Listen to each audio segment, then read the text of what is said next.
Welcome back, everyone, to the Hora Staccato podcast. This is episode 2. I am, as usual, I am Alex. That's my dad, who will refrain from introducing himself until maybe later, possibly. Who knows? All right, let's start over. Oh, God damn it. Well, so the name of the episode today is Earthquake in the Ivory Towers. And what we're looking at is the connection of Jeffrey Epstein to some of the prominent figures in science, Academia, STEM fields, because there's quite a bit. We talked about it a little bit last episode with Demis Hassabis, and who's the mind behind DeepMind, who would go on to later win. If you haven't seen that episode, I highly recommend you see it. But he's not the only one. DeepMind will explore it here, but certain professors at certain universities. There's definitely a lot of prominent figures, not just in academia and science, also in the movie industry, like it's been already public. Woody Allen is one of the folks that hang out with Jeffrey Epstein. I'm not saying just because you hung out with him, you've done something terrible. And this episode is actually, I have conflicting sentiments about this episode and what we're going to show in today's episode, because I'm not necessarily clear how I would go about handling a similar situation. Although, in the end, I think that if we should call the ace of spades an ace of spades, and at least be conscious and aware where maybe things went wrong. And Absolutely. And I think that the word empathy maybe is a big factor here.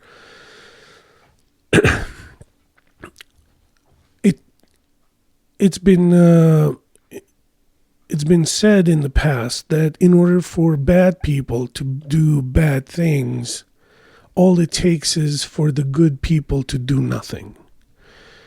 So even though the people that we're presenting today have not necessarily engaged in the wrongdoings in an active way, the passive attitude, Passive indifference, right? The passive total indifference. lack of scrupulousness. Really. Well, hold on. It's not total It's not- lack of scrupulousness. Scrupulousness. Yeah. It's not total. Well, there is scruple. Maybe in the people case have we're about to scruples, talk you know. about, you can claim some plausible deniability. But for example, Yeah. we have another example we were talking about just yesterday, actually, with maybe we'll get to it if we have time. We'll see. But there's a lot of names in those files that have a lot of wiggle room given unto them by the fact that they maintained just enough distance to be able to claim later that they were just stupid and they didn't check. And I think in some cases it's deserved, and in some cases maybe it's a little too much credit given to those people. So we'll see. Yeah. I remember at some point Wanda Sykes was on a show, and she was talking about Roman Polanski, and she said something something of the line, if you found out that Steven Spielberg abused children, and then you hang out at a party and you hear somebody saying, well, yeah, he may have abused children, but have you seen Schindler's List? It's like, okay. And we're not saying anybody that hung out or everybody that hung out with Jeffrey Epstein was a Roman Polanski. But I am saying that looking the other way is something that is between you and your maker, although you should know how that conversation is going to go. Is what I'm saying. That's a good way of putting it. So anyway, without further ado, we're going to talk about Corina Tarnițǎ. Her name is Romanian, and she's originally from Romania. She's now a professor at Princeton, and she had 4 years, roughly, correspondence with Jeffrey Epstein. Her emails have been included in the Jeffrey Epstein data dump at the DOJ. And I've seen already media from Romania attempting to accuse her and then attempting to defend her.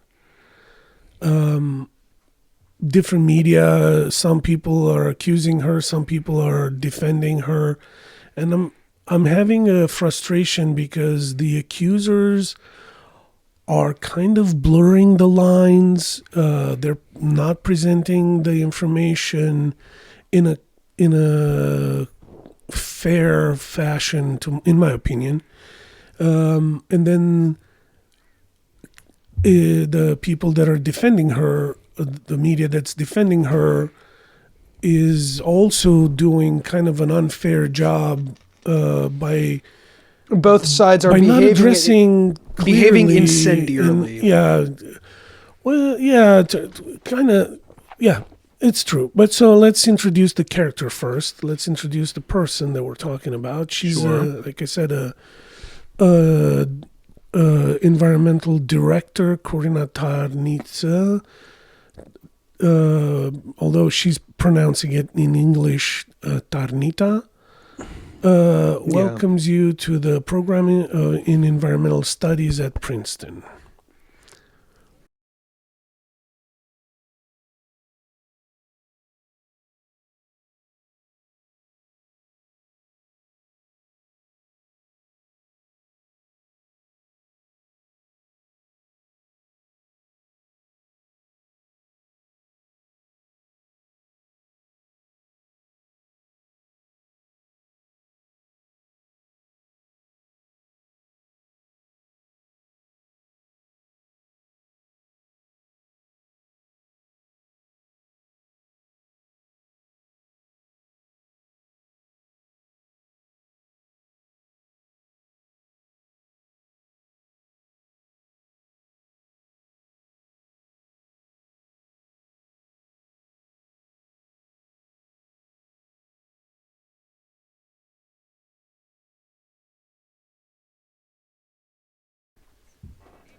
All right. We're not going to get copy strike from Princeton because we're playing too much of this, but yes. So sometimes in 2008, she gets introduced to Jeffrey Epstein. She was at the time a doctoral student at Harvard. And then she, I guess her supervisor or advisor to her doctoral degree or the dissertation, whatever project, Right. is Martin Nowak. Martin Nowak is somebody that received, I think his office received from Jeffrey Epstein $6.5 million in donations, so quite a hefty lump sum. And obviously, in 2008, 2009, maybe in 2008, it wasn't really clear how what Jeffrey Epstein was up to. Not a lot of people knew about it, at least in the public perspective, general public perspective. So we can't really tell what's going on about if she knew. We can't tell if Corina knew who Jeffrey Epstein was, outside of Harvard and outside of what was his, if he was accused of any wrongdoing. As a matter of fact, we should probably look it up. In June 19th, 2006. But who knows This if was it was before his public. federal, Although 2019 federal indictment. I believe he was subsequently, he was indicted in 2006, but he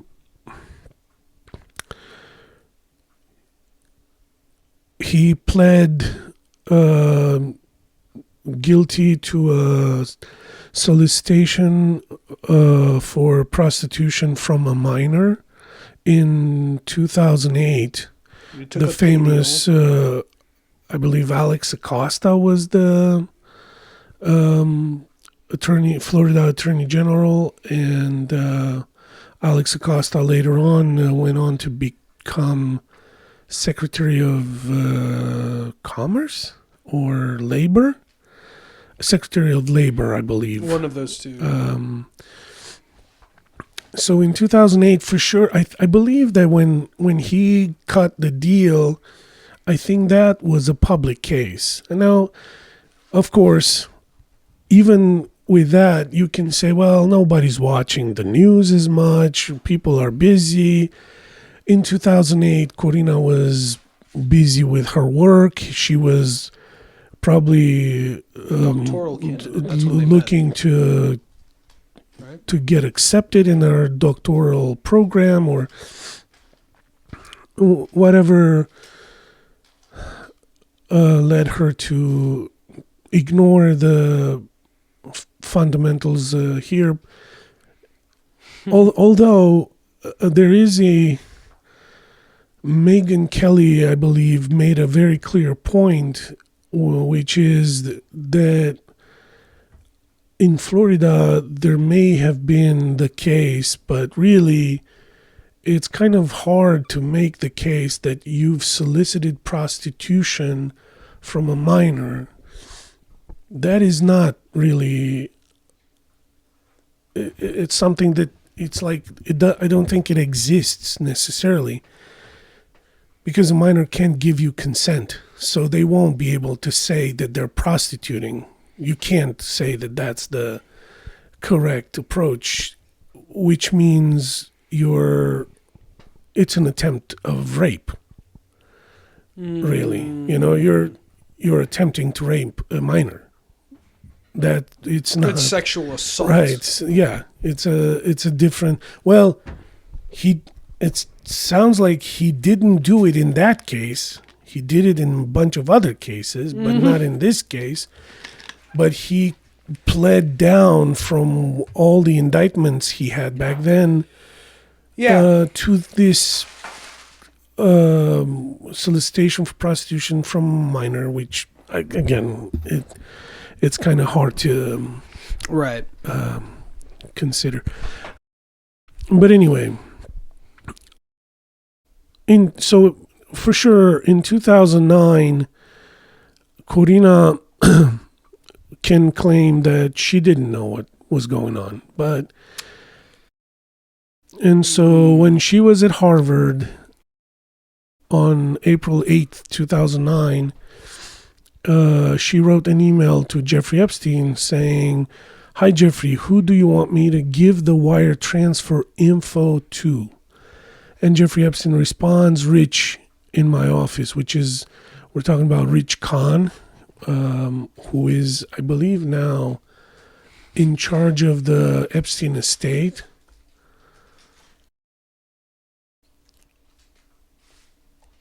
So he's now the guy that is fighting with survivors for their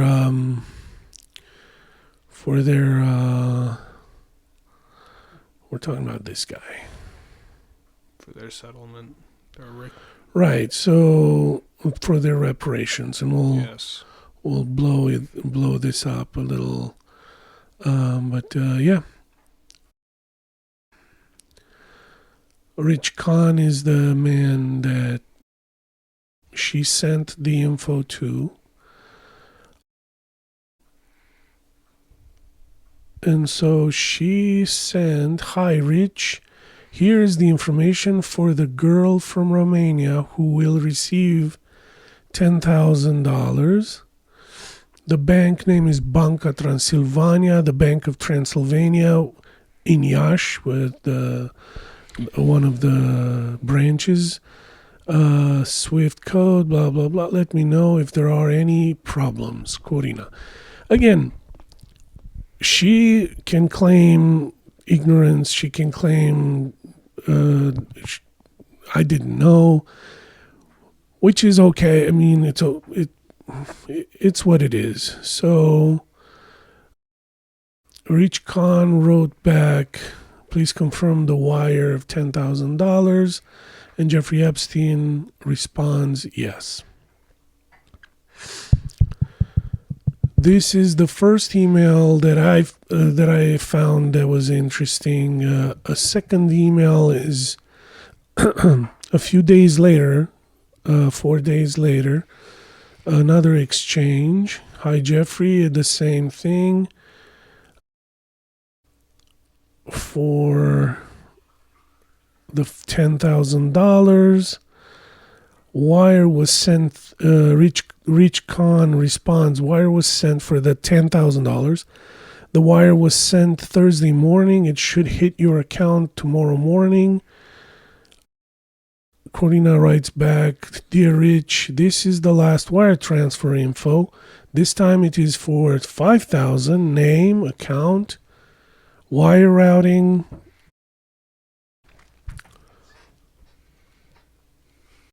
Okay, Montgomery, bank name, address 420 Montgomery, San Francisco, California. So there's another person that Corina intermediates this payment of $5,000.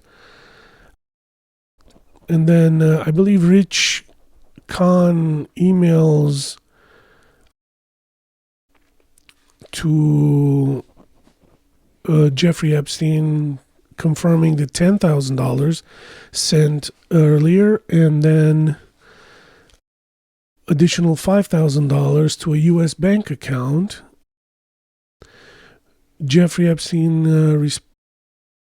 is trying to confirm that this second one or both are going to be from his COUQ organization that made several donations and payments, and I believe COUQ came up in the Leslie Wexner hearings that I watched. 5 hours of just tiptoeing around nothing. Overly polite bullshit. So, I mean, we don't know. We don't have experience. it may turn out to be a bust, a great accomplishment of the DOJ and the Congress. But it was just a deposition. It's not a trial yet. Right. As far as I could tell, not everybody showed up to the hearing. And I don't know if that's because they have already formed an opinion or whatever. Okay, so anyway, this is a second transfer. And so now the Daily Princetonian is trying to address some of this data, some of this information, and they wrote an article on February 3rd this year, 2026. Bridget O'Neill and Luke Grippo are the journalists that wrote. So this would be the student newspaper then. This would be run by. I'm not sure, but that's what usually it's owned the deal by. Is with these. Yeah, it's run by the students. There's two articles. There's this the Daily Princetonian, or the Prince is called in street fight terms, language. So and then cringe.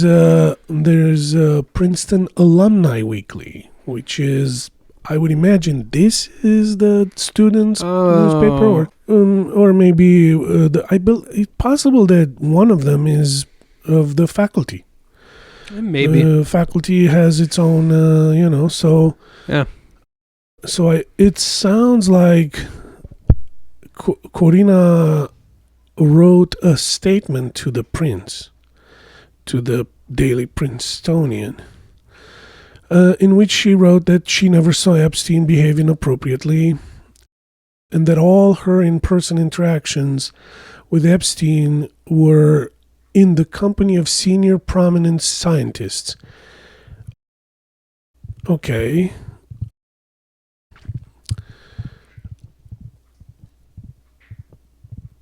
And she says that she, like most people who knew Epstein, in his capacity as a donor to scientific research, I am revolted by his depravity and regret having met him.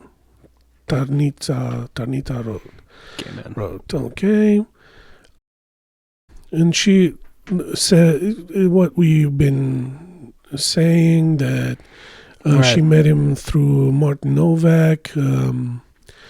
Her name is mentioned 344 times, but I will tell you, these files, a lot of them are 7 times repeated, like because it's an email thread and it contains all the prior replies to the email. Right. So for context. One PDF file is, "Hey Jeff, how are you?" And then a second file PDF says that email plus the reply, right, and then the next file says those 2 emails plus the reply. Corina, how are you? Right, of and course. So they just, if you look at the inflates the number a little bit. Yeah. So when it comes to actually, that being said, there is a correspondence. Right. There is a professional and unprofessional correspondence between the two that does span 4 years. Right. It's not nothing.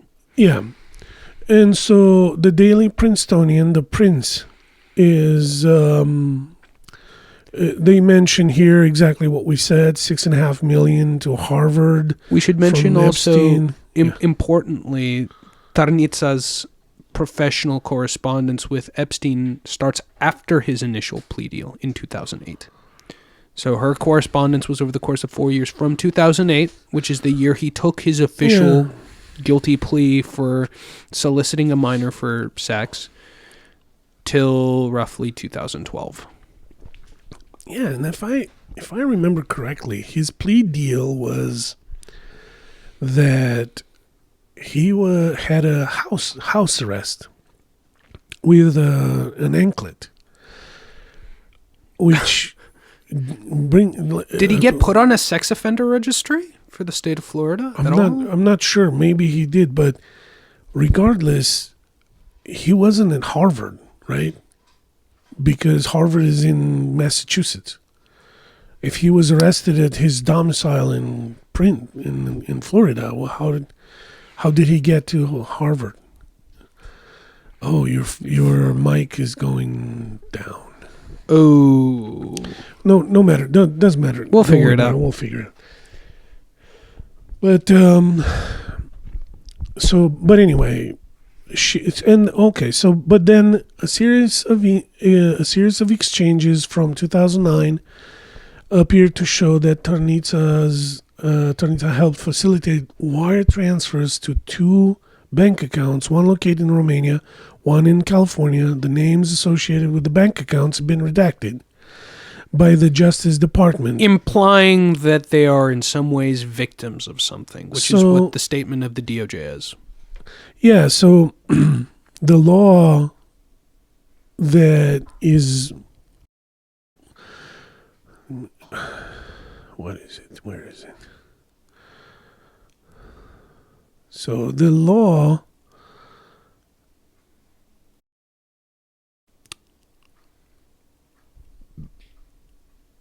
requires them to make public all individuals, entities, to make public any immunity deals, internal DOJ communications, all communications, memoranda, permitted withholdings.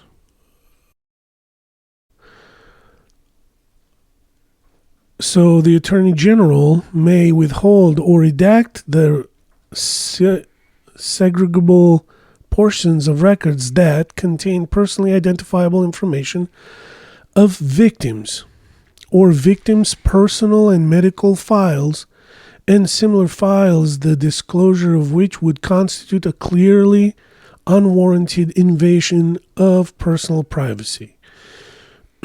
Obviously, a lot of the victims were minors at the time of their abuse, so for sure those should not come out. Those should not be made public. So in this case, when we look at the emails, obviously they redacted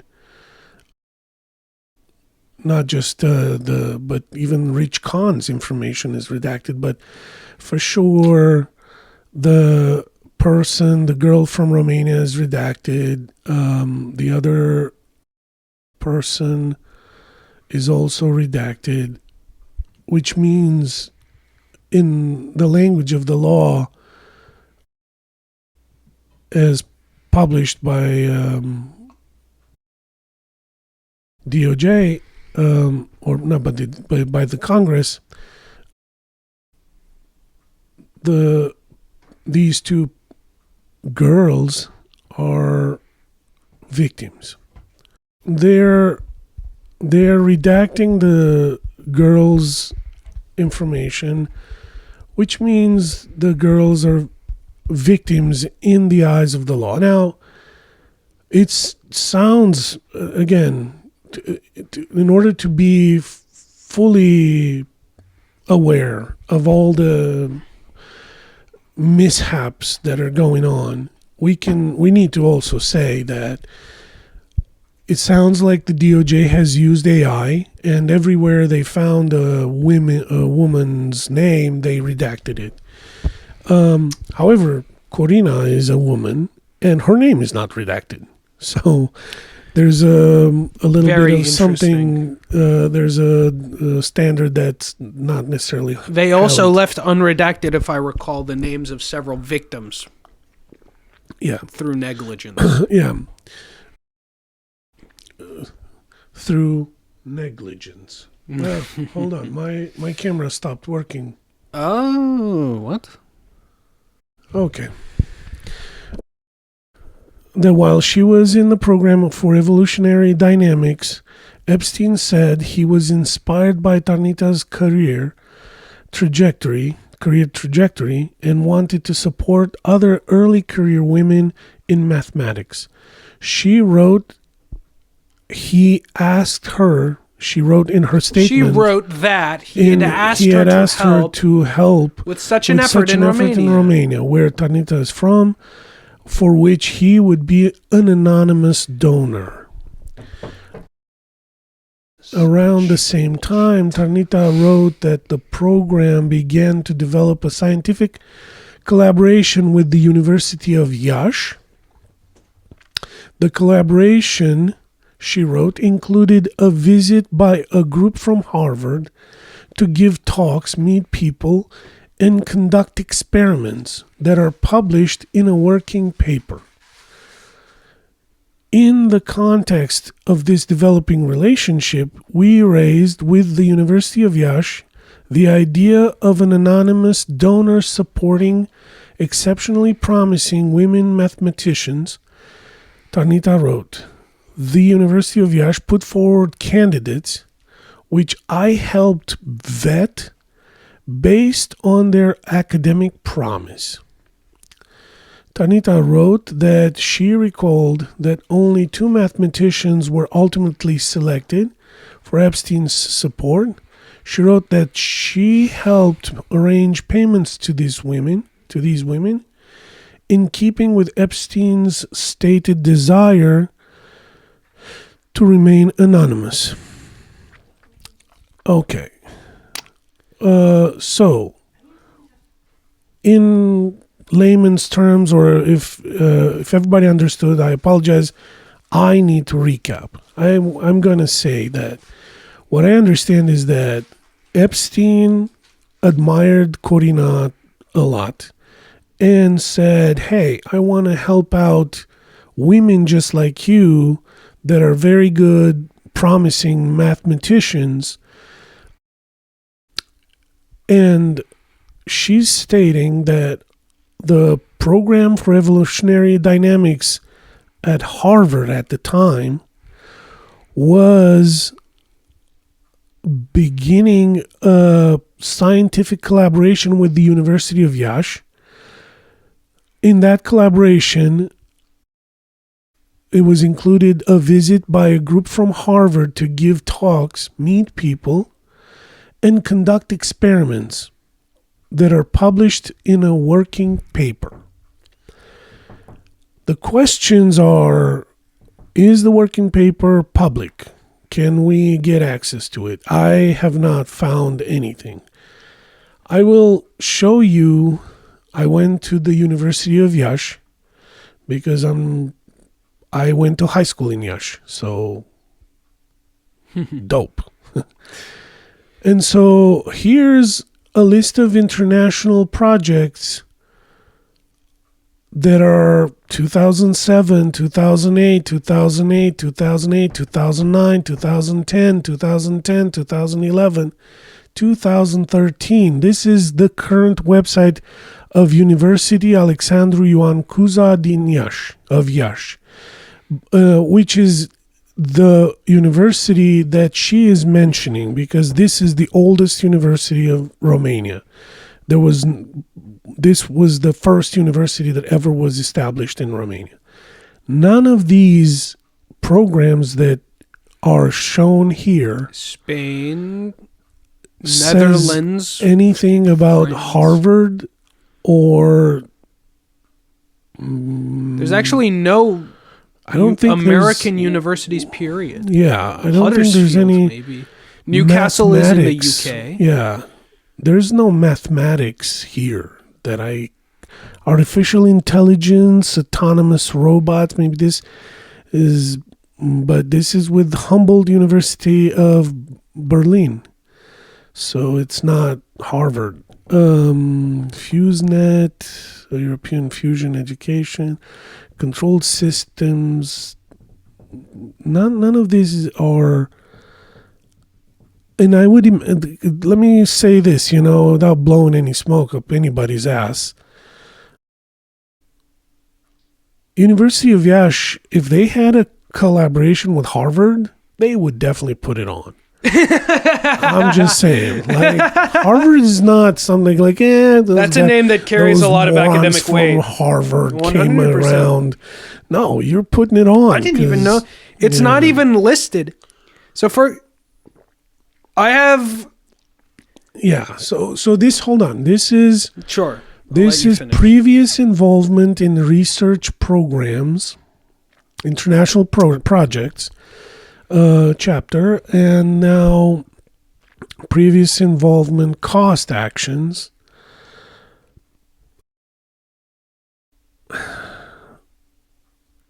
Yash, none of them is language impairment, living in surveillance societies. It's not clear. Absolutely no mention of any professor, doctor. Let's see. Maybe I made a mistake and it's... it would be funny if we find now, like, oh yeah, look. I don't think so. Yeah, current involvement in joint research actions. Current involvement in cost actions. Yeah. No, there's no mention of Harvard anywhere. Joint research projects, France, Swiss, Korean. Like, there's not a lot anyway. Like, it's easy to look at it and find if there's anything. Yes, it wouldn't be a hard thing. This is all 2018 onward. Gender and health, citizen, European research, mathematics for industry network. 2019. This is way back. Like, we're talking. It's not like I wasn't even aware. The University of Iaşi doesn't hold any records of any of this. So, if anybody can point us to the right in the right direction. I've also looked at.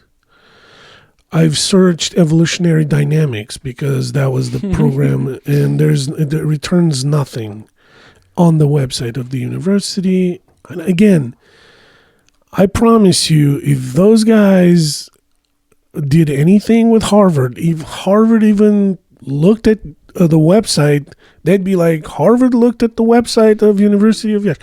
It could be like, yeah. They would have been going crazy on it. They would have been doing tricks on it. Yeah. I've looked at the news and press releases. I thought, well, maybe it wasn't really a project as much as it was a visit and something like that. I'll tell you why, and this is my one of my many questions, and the reason I think this is one of those cases where there's too much credit being given to this one.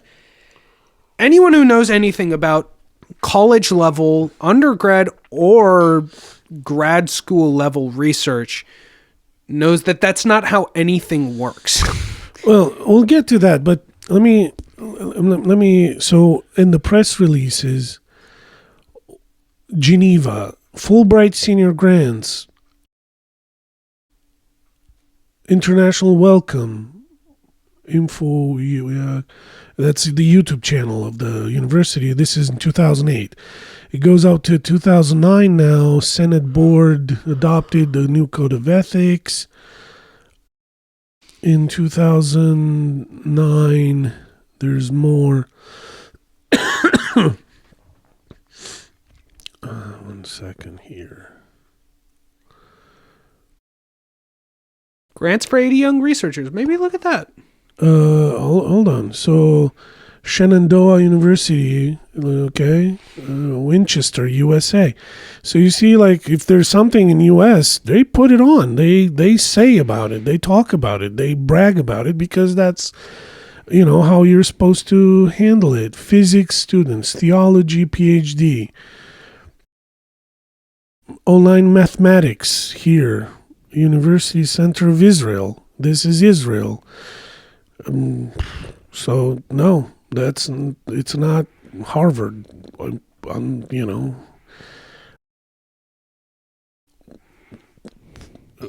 right, this University of Vienna. 2 honorific titles awarded. Is that what you wanted to look at, or grants for 80 young researchers? Yeah. Postdoctoral researchers developing innovation capacity, improving the impact of research, blah, blah, blah, blah, blah, blah, blah. But this looks like they're not mentioning, this is not an abroad grant, and it would make no sense for the University of Iaşi to give out grants. So abroad. Do you like want that. to? Yeah. So €1,000 a month. This is not $10,000 or $5,000. What were you gonna say before I cut you off? And I apologize, but Well, no, I want you to get, because my question thread, and I don't know if you're gonna get to this. If you want to finish giving context here first, but my question is, this is not the proper channels for anything in academia. And there's a reason these channels exist. You're supposed to go to the school and you're supposed to apply for the grant. There's a lot of paperwork you have to do. Grants, they don't give out grants to just anyone. And it's through a fund that the school sets up. The school's rectors set it up. And anywhere in the world, this is how this works. No one sends promising young mathematicians $10,000 to a private bank account that no one knows about through a teacher. Not a teacher yet. Not even a doctor. Yeah. A grad student. This would be the equivalent of just no. I know. This would be the equivalent of me right now as a third-year undergrad in pre-law. If the dean of my school came to me and said, "Hey, Alex, I need you to take 10 grand from my bank account, and you need to send that money to a student in Bosnia because they show a lot of promise in Bosnian legal code application. Yeah, I need you to do that for me. Can you do that for me? Can you send $10,000 to this random student in Bosnia because they're such a good student? Oh, by the way, I'm a convicted sex offender. Are you okay with that?" Well, hold on. So let's not mix it up, and I want to give the benefit of the doubt the fullest extent if possible. So if you don't have to follow my lead here. We can disagree. No. We should disagree. It's fine if you disagree. Or, in my opinion, I am willing to even say, hey, you know what?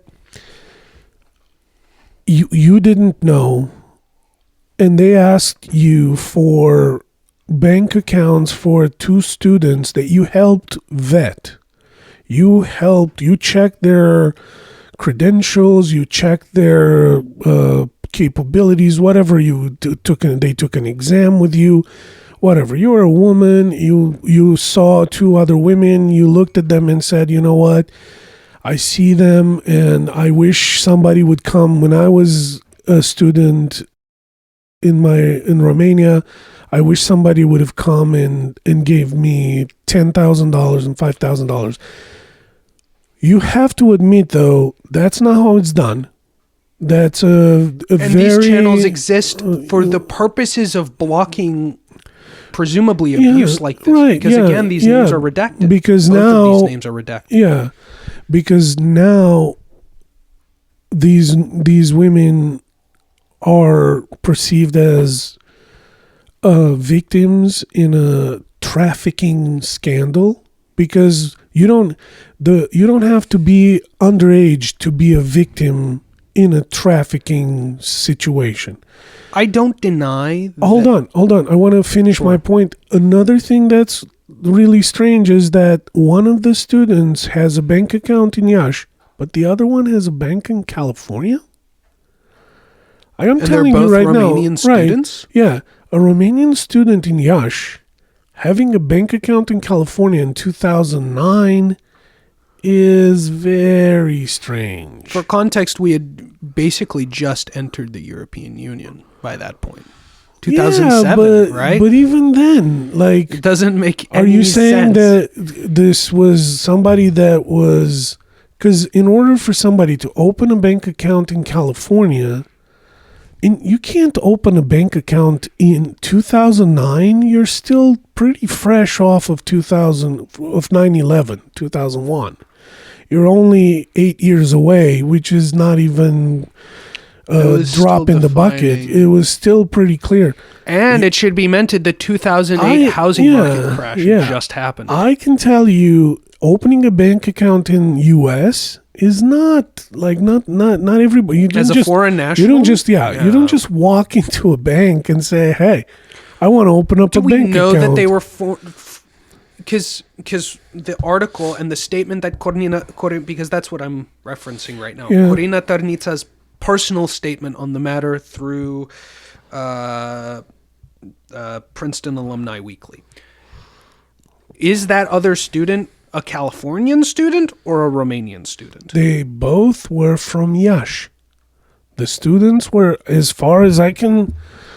That's what she's saying. They started a collaboration with the University of Iași, and the University of Iași put forward 2 students, right?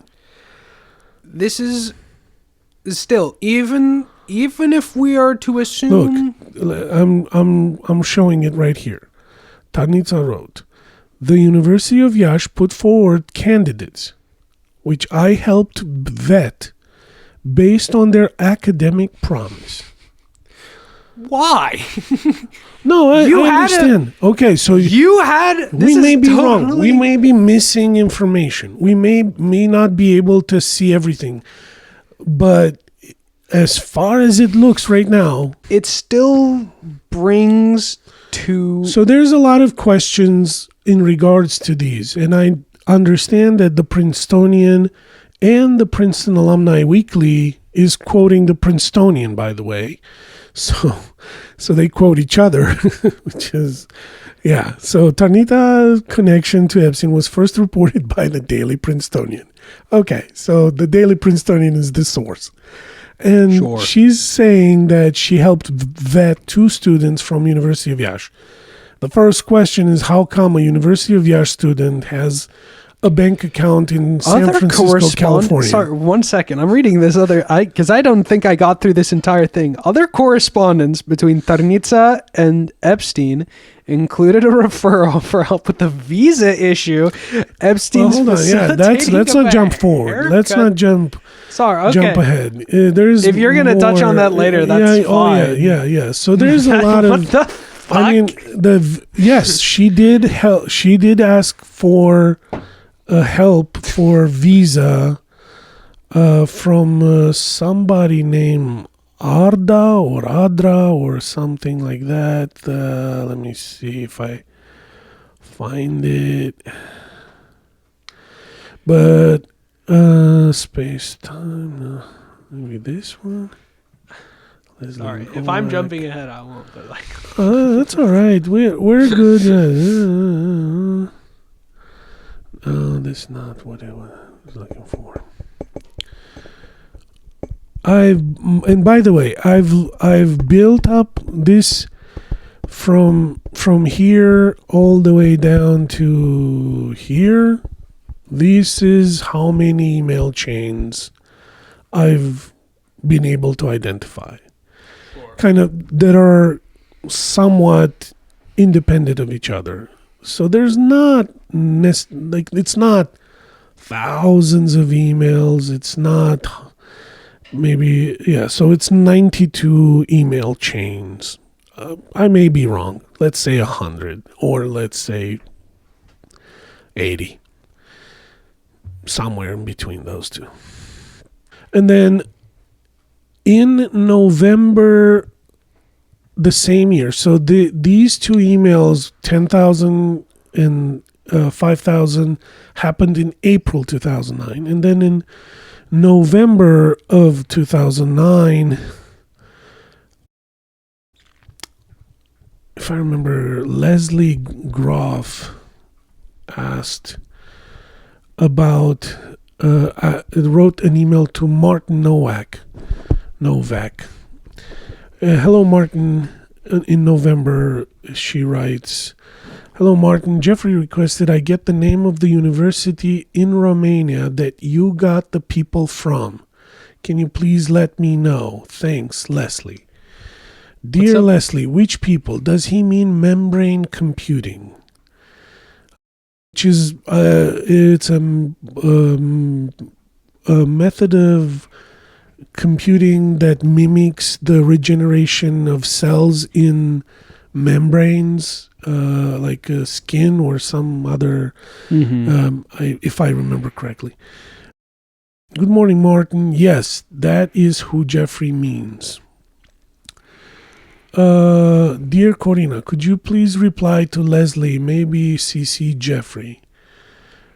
Hi Leslie, the two girls were both from University of Iaşi in Romania. It is the oldest university in Romania in what used to be our capital a few centuries ago. Please let me know if Jeffrey needs more information. So this closes very clear. Jeffrey Epstein from Leslie Groff to Jeffrey Epstein. Here's your answer. All right. So Jeffrey wanted to know where the girls were from, and she says this. Now, is it one of the questions is from April to November is quite a bit of time. It's 7 months. Maybe it's not the same girls. It's possible that these two girls are different than the other two girls. But who knows? That's, because, if anything, that's weirder. Right, because... Why are you facilitating... No, hold on, but it sounds like the wire transfer happened through Corina's vetting. So... But now Jeffrey wants to know, where do the people come from? Also, Corina is from Craiova. I'm not sure. Maybe hold on. But regardless, it is possible that these two women are not the same as the ones that have been paid. Unless I'm missing something, it's not clear to me. Why were they... Why so late? I would imagine that, and there's nothing saying anything about membrane computing. If the membrane compute, maybe, hold on, maybe this is a good, let's search on the website. Let's look for membrane computing. I think I did. I think I did, but well, I the didn't search find history, though. Let's see. Right. Oh, no, you did. I think I did, and I didn't find anything. Didn't turn up anything, but who knows? Let's search it again. Maybe if any of this happened, as my dad's just pointed out, that would be a big deal for the University of Iaşi. Oh, it's finding something? Nope. No, nothing. Okay. That would be plastered It's not a crap school. It's not like it's a good. It's just not very. Yeah. It's more well known in Europe, I would say. Right. Yeah. We produce a lot of medical school candidates and not at the University of Iaşi. That's a separate university in Iaşi. Law students. Law students I know go to law students. History is the computer science is big. A lot of Amazon people here in Seattle was their graduates from the University of Iaşi to America. Yeah. They got transferred after working at Amazon. It doesn't mean that they ignore projects with Harvard. Any university in the world, when they talk to Harvard, it's a gravity center. They'll keep it a secret first because they don't want people to know, but once the project is done, they'll put it out there that they did this with Harvard. And who knows, maybe they have signed an NDA or something, I'm not sure. But regardless, again, it's possible they're not the same people. It's possible. There's a lot of possibilities here. I'm just saying, it looks right now really, really strange. Again, I want to reiterate the fact that it's really weird for a university doctoral candidate who has a professor. Jeffrey Epstein is not a professor at Harvard. Jeffrey Epstein is a donor for Harvard. It wouldn't. So in my earlier example, it wouldn't even be like the dean of the school at least works at the damn school. It would be like if Melinda Gates came to me and was like, "Hey, can you send 10 grand from my bank account, me, Melinda Gates, you dumb idiot stupid moron no one's ever heard of. Send 10 grand to some guy in Eastern Europe." It should have set off some alarms. And I also want to add, after this, in around the same time, 2009, 2010, Dr. Corina Tarnițǎ was accepted into the Society of Fellows at Harvard. Yeah. So, that's okay. All for a research grant that, as far as we know, was never... Jeffrey Epstein stated repeatedly that he wanted to be left anonymous. He did not want it out that he was the one who gave that grant.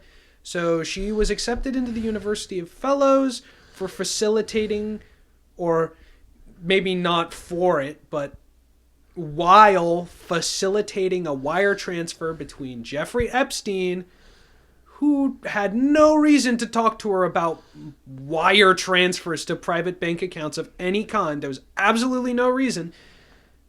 She facilitated a wire transfer to 2 accounts for University of Iaşi students, one of whom had a bank account in California. And she got into the Society of Fellows, a very prestigious academic organization at Harvard, for that. I'm trying to give the benefit of the doubt as much as possible. She's one of ours, so we're not saying that she engaged in the horrific crimes that happened at the island. As far as I can tell, there's no proof that she actually went to the island. But I think there's some questionable...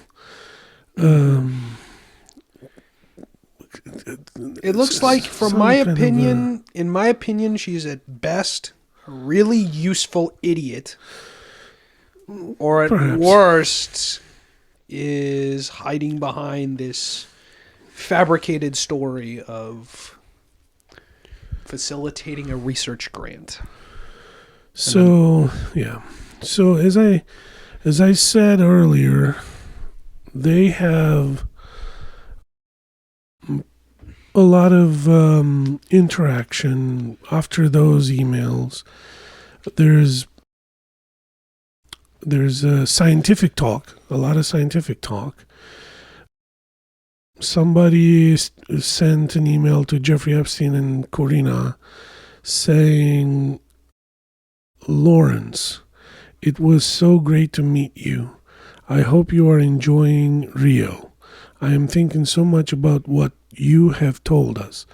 I have one question. In general relativity, there is a certain symmetry between space and time, right?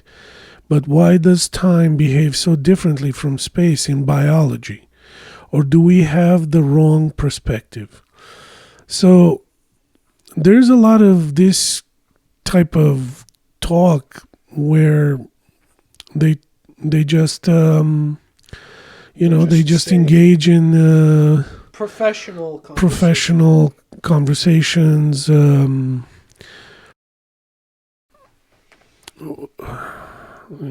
just opening up emails random. "Dear Jeffrey, Happy New Year on January 1st, 2010. Cancel. No, I don't want to close.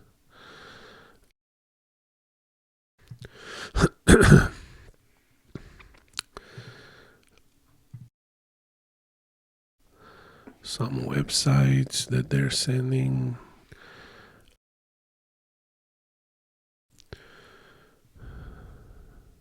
There's a lot of emails where she is just CC'd. Martin Novak is the one that sends emails, and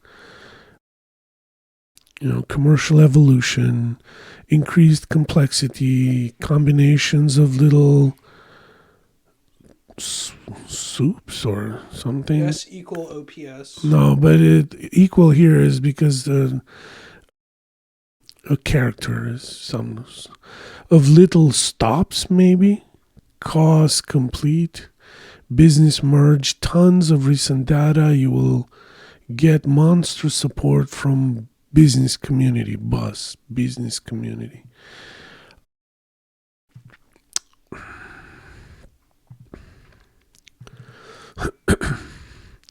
I just met Marvin Minsky at the Society of Fellows dinner. He's so great. From Corina to Jeffrey Epstein.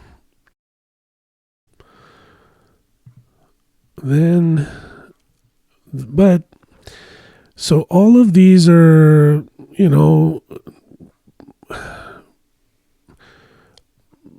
meaningless, I would say. It's all private conversations, mostly silly correspondence. If anybody wants Jeffrey Epstein's number, here it is. Ooh, it was made public. So, all right. Another Happy New Year in 2011. Dear Jeffrey, I wish you Happy New Year in 2011, and I hope to see you sometime soon.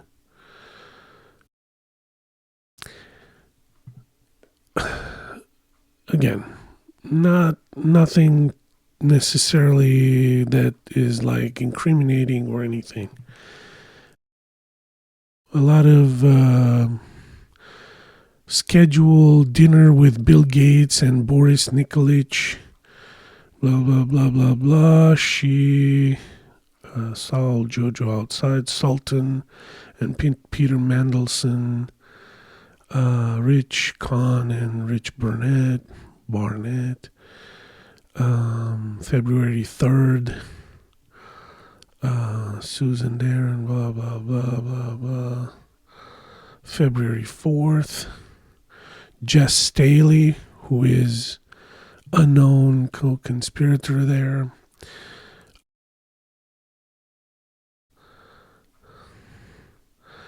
Yeah, February 6th, Wheels Up to Bedford at 10 a.m.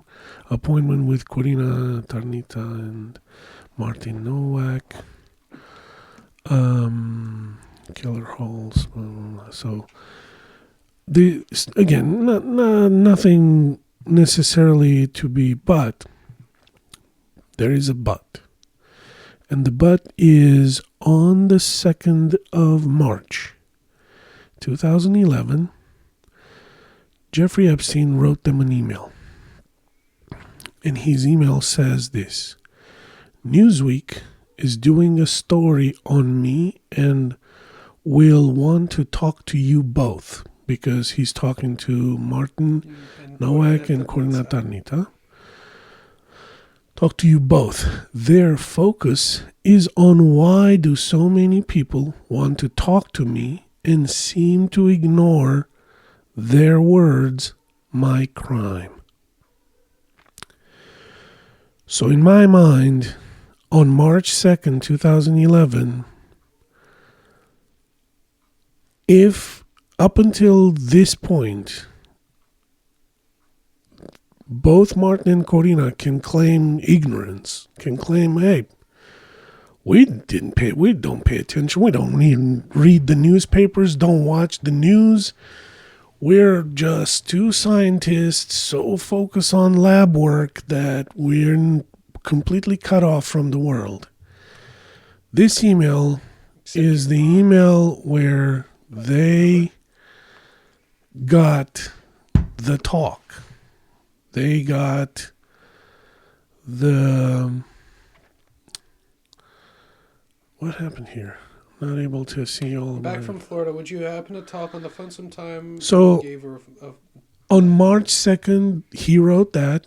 March 7th replied. And the March 7th, Corina replied, and I guess this was her phone number at the time. It's public information. We're not doing anything stupid here, but I can also probably blur out this number if I can. I don't know. So, yep, this is the moment around this time when she was told, hey, I'm being pursued by authorities because I did something terrible. Now, obviously, he's not going to tell them I'm guilty. He's going to wash it off. In their words, my crime. Right. Uh-huh. He's going to wash it off. He's going to try to say, hey, you know what? I don't know what these guys, they got some women to say that I'm a bad guy and all that stuff. The typical stuff, but still, yeah, I think I lost my, I had more emails and now I don't. But kind of on March 7th, the same day when she offered to talk to Jeff, she also asked Leslie Groff, the assistant, to help with visa issues on the same day. And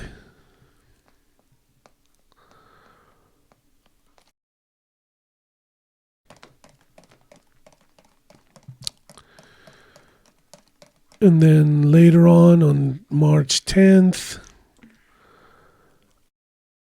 Jeffrey is writing back, I'm waiting to pay for the procedure, I guess, for visa or maybe something else, I don't know. Not sure what procedure he's talking about. Well, this is in reference to the person we were talking about a little bit earlier. On April 18th now, I'm assuming they had the talk. I'm assuming all right. Jeffrey, thank you for being a great friend. Talking to you always makes me feel better. It was so good to see you. So at this point, it's like, okay. You're plausible. Up until now, you didn't know. It was already bad, in my opinion. Yeah. Martin Nowak writes to Jeffrey Epstein, Murray Gell-Mann, which something, told Corina that I am brilliant, but I don't listen to anybody. Corina told him he listens to me. Oh, that exchange makes me so happy. So this, he listens to me, is not Jeffrey Epstein listens to Corina. It's Martin Nowak listens to Corina. Okay. So, all right. This email is pretty dope. On October 27, 2011, Corina writes, it makes me so happy to see you. It's like a surge of energy. And then Jeffrey Epstein replies, great fun. Great fun. So, and then sometimes towards the end of 2011, they're trying to put together a list of people that are supposed to go to the island.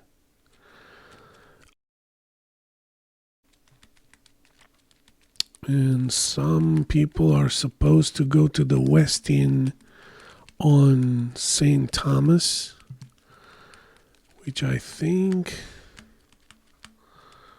if I go to Google Maps here and I type in West Inn, St. Thomas, U.S. Virgin Islands. there's a Westin on St. Thomas, and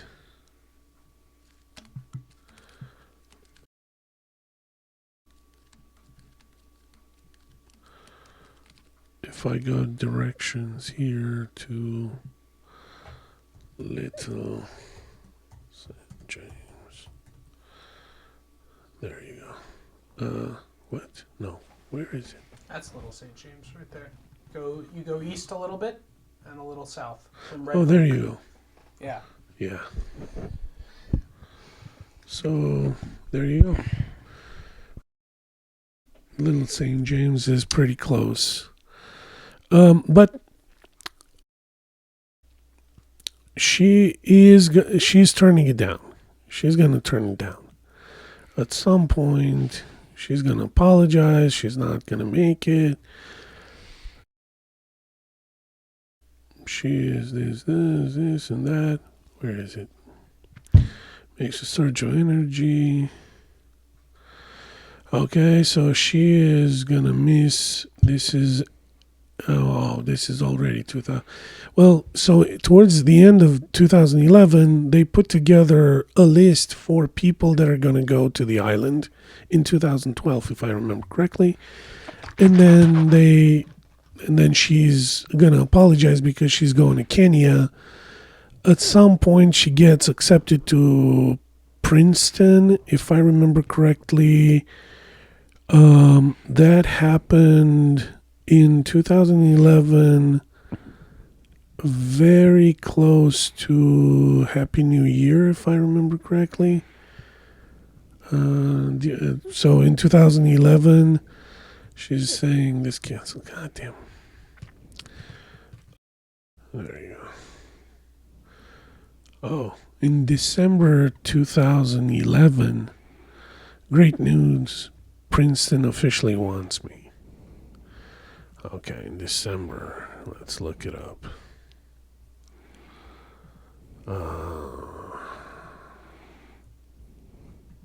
She gets accepted to Princeton. They put together a party, and sometimes in December in 2011, and then she gets out of going to the island. Which, who knows? Maybe, who knows what was prepared for her there? So maybe it's a good thing. No, I mean, it's not even a joke. It's serious. Yeah. Who knows what she actually got away from? So, you know. But like I said in the beginning of the podcast, in order for bad people to do bad things at a scale, especially at scale, it takes good people to do nothing.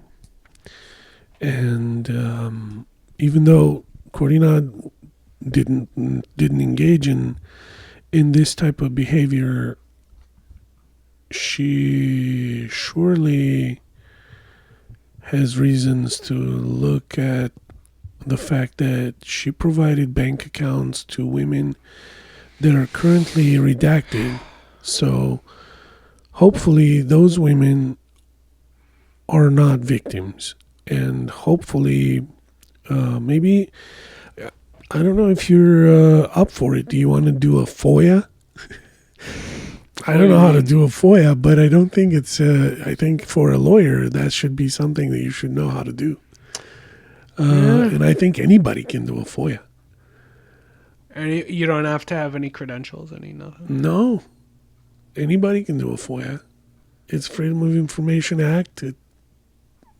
You just need to put in the time to do it. But you can, you can look it up. Hey, man, so in the DOJ files, these two women are redacted, but it sounds like they were not victims. Can you tell us more about them?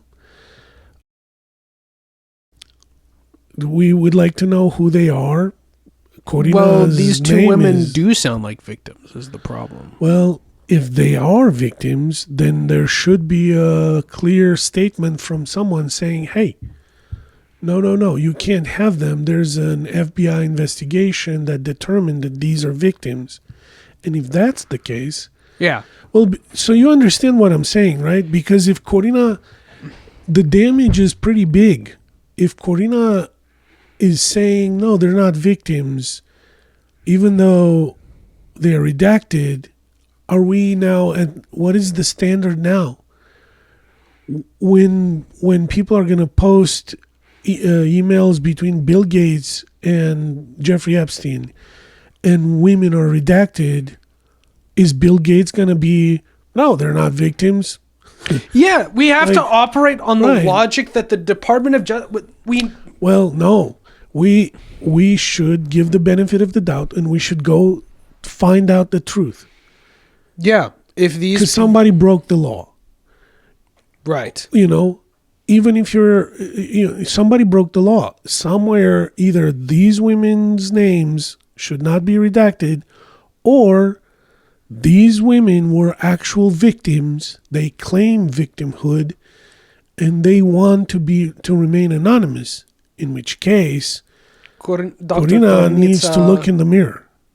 She needs to have a hard look in the mirror. Well, in which case, and depending on what... yeah. You know, and then don't... Depending on a lot of other factors, she could also be...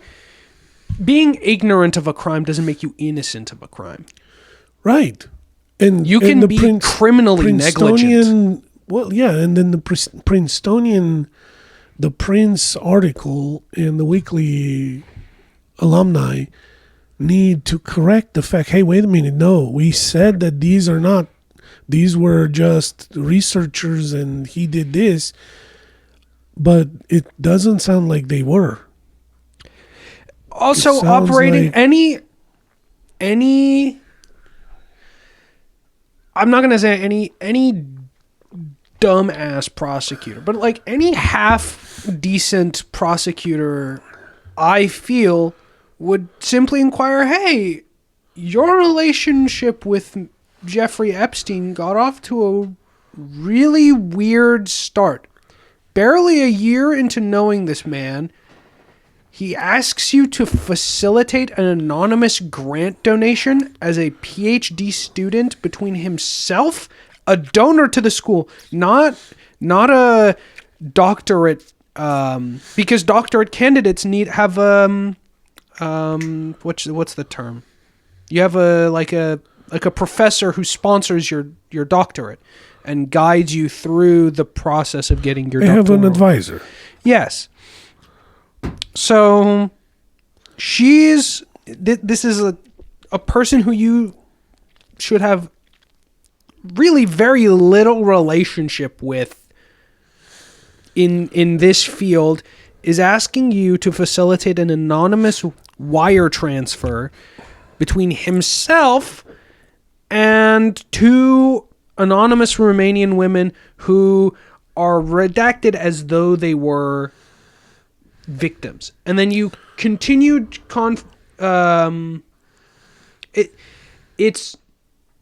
it's so weird and so abnormal that I don't think that there's any... I don't know what wiggle room... How could you possibly explain that? It doesn't make any sense. I've actually remembered something else. Let me find...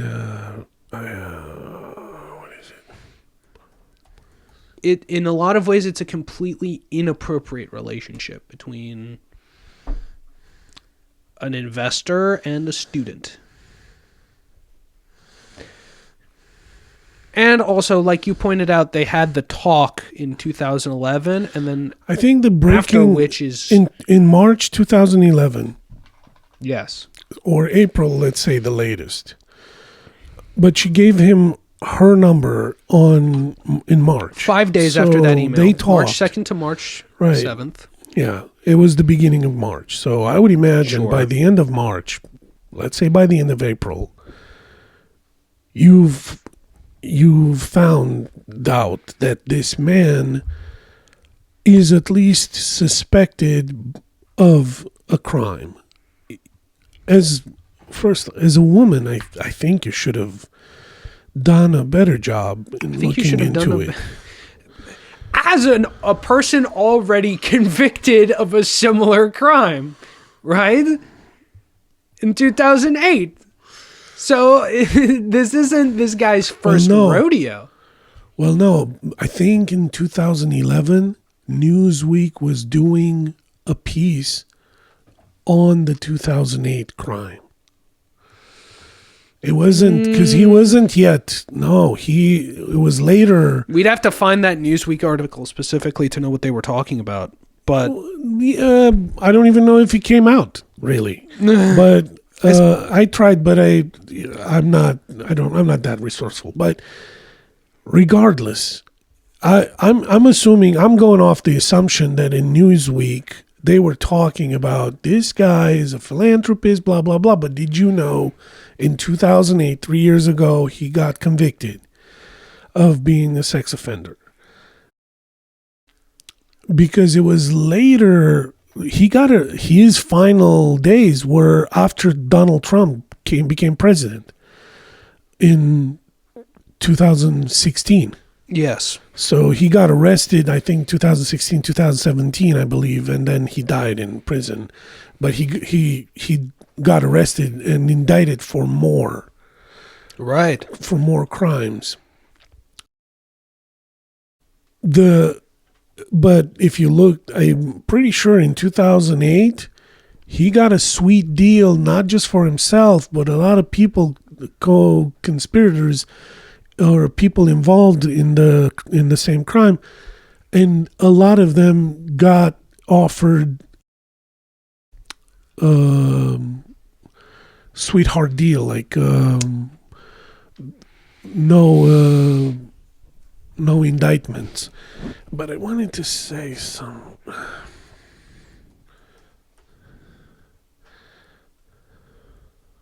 Right after he wrote that email with the talk, on Thursday, March 10th, she writes back, "Publicity can be terrible, but only if you don't have any, right? I love the photo of you now in the newspapers. Excellent choice. If you want some distraction, come by PED, Program of Evolutionary Dynamics, and let's do science."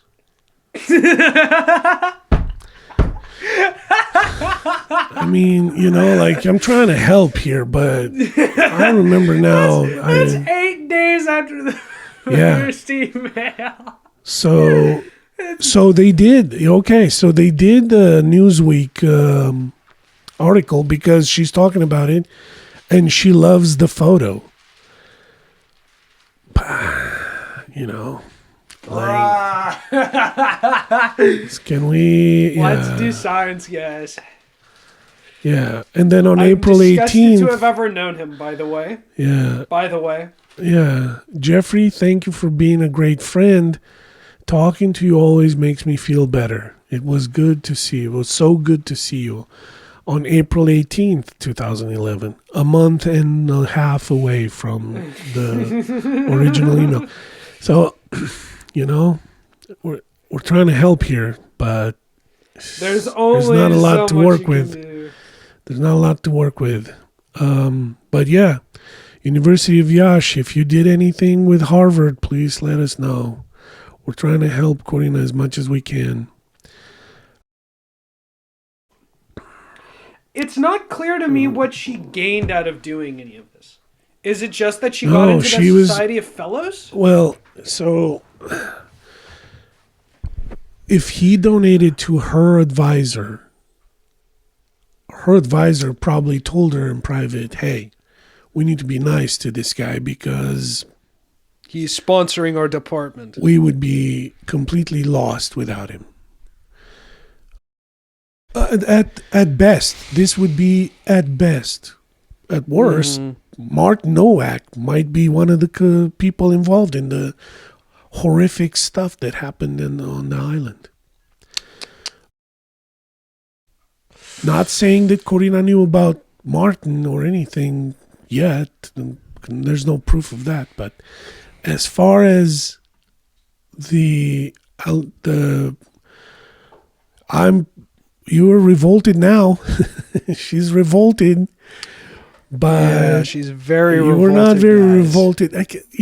Put yourself in the shoes of the women that are survivors. To see another woman look the other way so much that even when they ran a story of the crimes in Newsweek, she's treating it so... Any publicity is good publicity. Right. Right. About his status as a sex offender. Yeah. I'm disgusted to have ever known him. Publicity can be terrible, but only if you don't have any. And then presumably after this, it looks like she hits on him. I love the photo in the newspaper. Yeah, I would be like, hey man, so what the fuck? I would, if were this me, all right, let's say I'm a blithering idiot and I've ignored everything that happened prior, the whole, let's say I did all the money transfer shit. Would you not see this Newsweek article and have this conversation with Jeff Epstein and then turn around and be like, hey man, so what was up with those two women I sent money to? I'm not even saying that. I'm just saying, isn't it in poor taste to write it down? You know that people are gonna, at some point, there's gonna be access to you. You'd be, or I think she's saying that because she knows she thinks there might not be. Listen, by the way, Corina Tarnițǎ is a 3 times Olympian in mathematics in Romania. Champion in mathematics. Not a stupid person. 3 times. Come on. You can't put 2 and 2 together? This is crazy. You can't, what are we doing here? She's maneuvering very weirdly. Princetonian and the Daily Princetonian and Alumni Weekly. Can you guys have an intern somewhere in there Princeton is a big budget Ivy League university. Yeah. You can't take one of the interns that are dealing with the slave skulls and just put them in because I'm pretty sure those guys know how to organize emails. Take take the interns from the room of skulls that you have from the slaves and put them in the slaves' families are still trying to get back, by the way. Yeah. Can you just and don't try to wash it off no, she helped vet some stuff and no, this is what anytime anything horrible like this happens, it's a repeated clear pattern in human behavior. She has operated very strangely up to this point and is now, I should say, with the skulls, allegedly. You're too polite. You're too polite. I'm saying it, man. I don't want to have to... Allegedly. Allegedly, guys. And there, allegedly this, and then allegedly the slave skulls, and allegedly a lot of allegations for Princeton. Yeah. What an illustrious academic institution Princeton and Harvard are. Yeah. Yeah, there's definitely some of the bricks are missing. It's weird. It's weird. And it continues to be weird. It doesn't ever normalize. Nothing about this strikes me as a normal social interaction between any two people. Especially the request to keep it anonymous and the fact that nothing shows up on the University of Iași's website. As you pointed out, that would be something that the University of Iași would tout from the highest mountaintops. That they did business with the illustrious Jeff Epstein of Harvard. It's possible that they wrote an NDA. Hey, you're not allowed to talk to anybody about what we're doing here. Which, if that's the case, I'm ready to admit there was a mistake on my part. But I don't think it was a mistake that in 2011 March, she sat down with Jeffrey Epstein on the phone or in person, whatever, and they got the talk. They were told that there are allegations and he was convicted. And if he didn't say that he was convicted, if he only said that he is being accused, I think it's up to you now as a representative of an important, because you were at Harvard and your advisor should have been, oh, we need to look into this and be careful. I want to also make we want to clean. The sex offender registry is not a closed. You can look it's public, up people who have been convicted of sex crimes, especially high-profile people. Sure, let's say they don't know about it. They don't know anything, but at some point, see, here's the problem. Put the mic on. Get the mic. Excuse me. Yeah. I keep saying stuff and. Notice the pattern here. I keep saying stuff. What about this? And you keep saying, well, maybe she didn't know. Well, this isn't then a very clueless, retarded person, right? But I think that it should be our job to make sure that we squeeze and get only the stuff that is undoubtedly wrong. Okay. Sure. Again, we're not saying that she was involved in the horrific crimes. We're not saying that she participated in the cheese pizza, grape soda rituals. Yeah. We're just saying, on March you had the talk, and after that, let's say that it's possible that the university or your advisor told you, hey, listen, you need to shut up about this and make sure that we keep getting money from this guy. If this gets canceled, your ass is on the street. I believe it. I'm sure that this can happen. And I feel for you. But at least after that, don't send him emails saying how you're such a good friend and publicity is terrible only if you have none or if you don't have any, right? And if you want distraction, come over and we'll do some... Why wouldn't you say that also? I like your picture in the papers where you're presented as a criminal. And it's not any criminal, if you embezzled some banks, sure, you took some money from my pension fund. Okay, F you, but when we're talking about the trafficking of human beings, of children, and engaging in underage abuse, at least have it's poor taste to still write down, hey, you're such a great friend. I'm really happy. Every time I see you, it's a surge of energy. To her credit, she's in 2012, the trail gets cold and there's nothing there. So from the moment, Princeton. She goes to Princeton and then she stops doing this. It's just, put yourself in people's, in the survivors' shoes and say, hey, you know what? Come on, woman. We're both women, right? We know what we're talking about. It's not.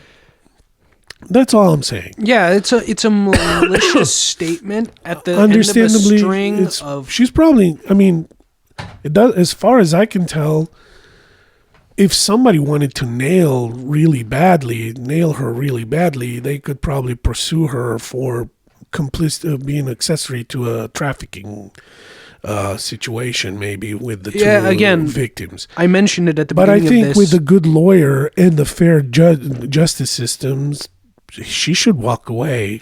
Hey, I didn't know what was going on. I just met these people. I'm living the dream. I'm part of one of the biggest, or if not the biggest university in the world. I'm here to do what I've always dreamed to do. And they've asked me for some bank accounts. I didn't know what it was for. And I just passed the information. I asked the person that was in that on the other side, and then I passed the information along. I didn't tell anybody to shut up. I didn't tell anybody to not speak to the police. So I wouldn't if she might have, like, I don't know. But those two women were adults. They were students, but they were adults. If they were indeed victims, it'd be a good thing to.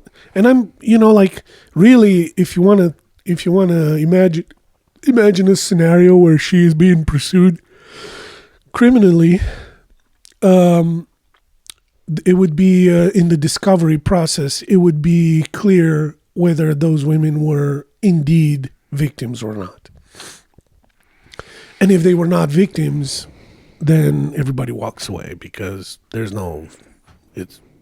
not a crime. Sure. Again, it's still But if they are victims, maybe she's like, okay, then you helped support a trafficking situation and do. Well, even if they aren't something. victims, who are those? What's this? What's up with this anonymous transfer of money that's being, again, it's not an appropriate workplace relationship. I'm telling you, like in 2009, for a student in Iași to receive $10,000, that's life-changing money. that's money that's enough for your entire college. And in 2009, it wasn't even that bad. Like, you could probably put down payments for an apartment. Yeah, for a flat or something. Right. So it wasn't really that cheap. And then again, why was one of them having a bank account in San Francisco?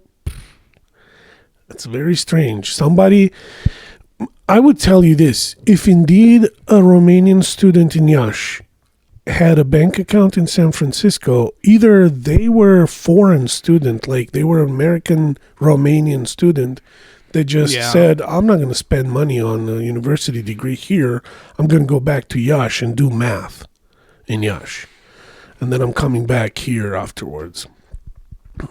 It's possible. It's possible that was the case. But, yeah, strange situation there.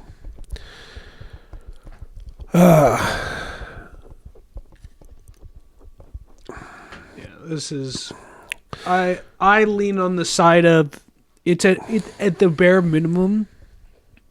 She's so clueless and so eager to help, and as you pointed out, so willing to kind of go along with the whole sex offender thing. Like, she reads a news article. Dude, if I read a news article about one of my friends soliciting sex from a minor, I would never speak to that motherfucker again. Right? Yeah. Understood. Jesus Christ. No question there. I just...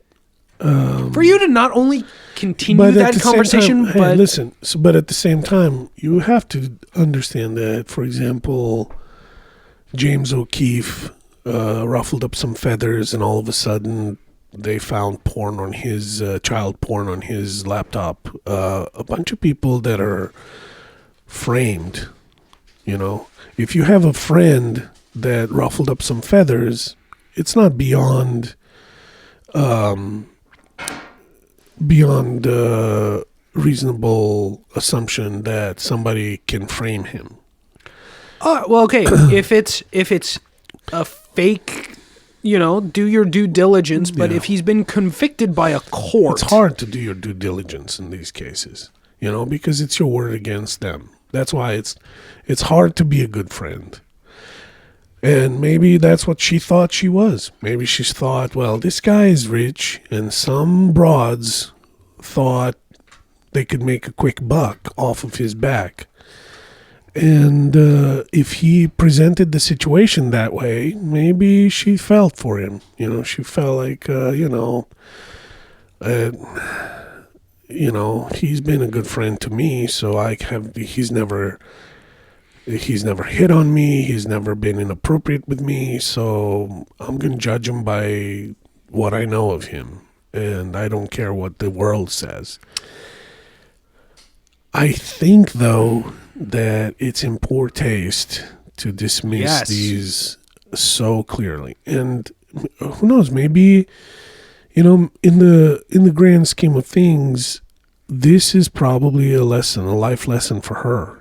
Look, you can be a good friend, but you never know, man. You think you know somebody, but you don't, which is also, and, the episode is Earthquake in the Ivory Towers, and Martin Nowak, another mathematician, her advisor, was also maybe in the same situation. He thought, this is our friend, and we hang out with him often, and he gave us $6.5 million, and maybe some women were looking to make a quick buck off of his back, and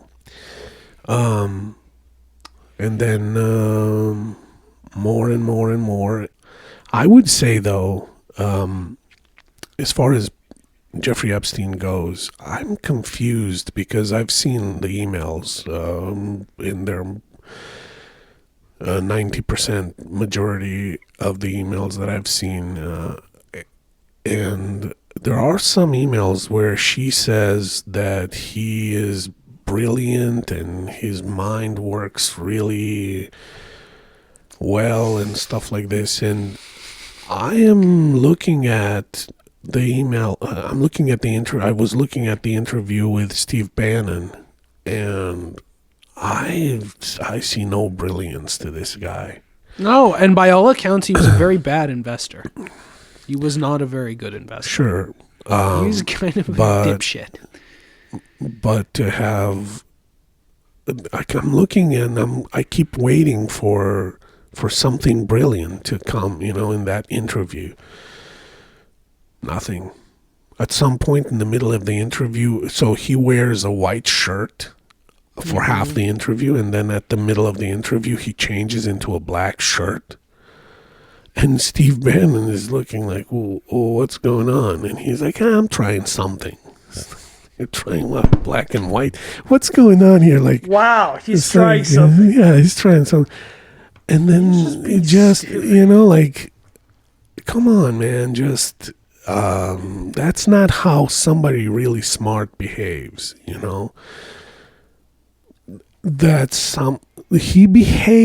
he behaves like somebody that wants to come off to be very smart, but it's transparent that he's not. And famously, Eric Weinstein, the two brothers, Weinstein, Brett Weinstein and Eric Weinstein. Eric Weinstein met him, and he said on Joe Rogan, he said, like, dude, I met him, and then I was asking people, why are you guys thinking this is not a smart guy at all? Yeah, he just uses a lot of elegant prose, and he talks about maybe very advanced concepts, but it's very clear to anybody that those concepts are really flying over his head. They're above his level of comprehension for sure. And in the Eric Weinstein meeting, apparently he had a young lady on his knee. And Eric Weinstein was talking to him mathematics or whatever, academia stuff. And this guy kept bouncing her, and her breasts were jiggling. It felt like he was trying to, hey, you want some of this? Like kind of presenting her like a potential... Which was, Eric Weinstein got weirded out. Yeah. Understandably so. Like, That's what's going on here? what the fuck are you What are you doing? trying to do, man? So anyway, weird stuff. I And then, you have Noam Chomsky, another great mind of the 20th century. I think he kind of went downhill in the 21st century, but in the 20th his theory century, of manufacturing consent was very, very strong, very well put together. And it's funny now that manufacturing consent, yeah, speaking of, I think the reason maybe we should address this, because this, like, anyone would be like, well, so what the fuck? What's the big deal? This is someone who, like, arguably maybe was so clueless as to stumble into aiding and abetting a sex trafficking ring. So you brought up Michael Novak. You brought up Martin. Excuse me. You brought up Noam Chomsky, who is in his own right a professor.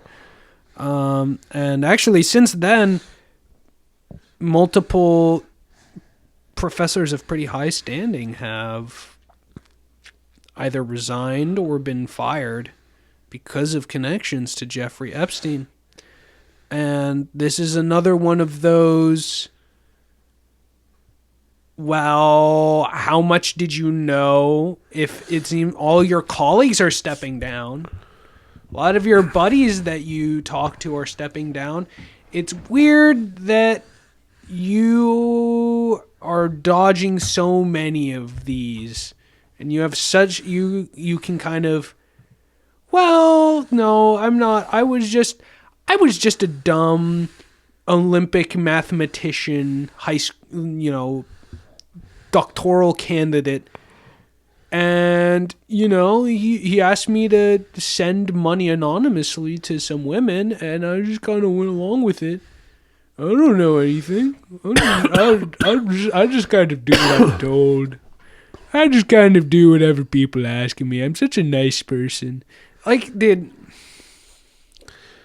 And then and publicity is bad, but only if you don't have any right. Dude, no. Come on now. And at the very minimum, it merits in further investigation of this woman and her colleague. My position is, I think a lot of these people, like,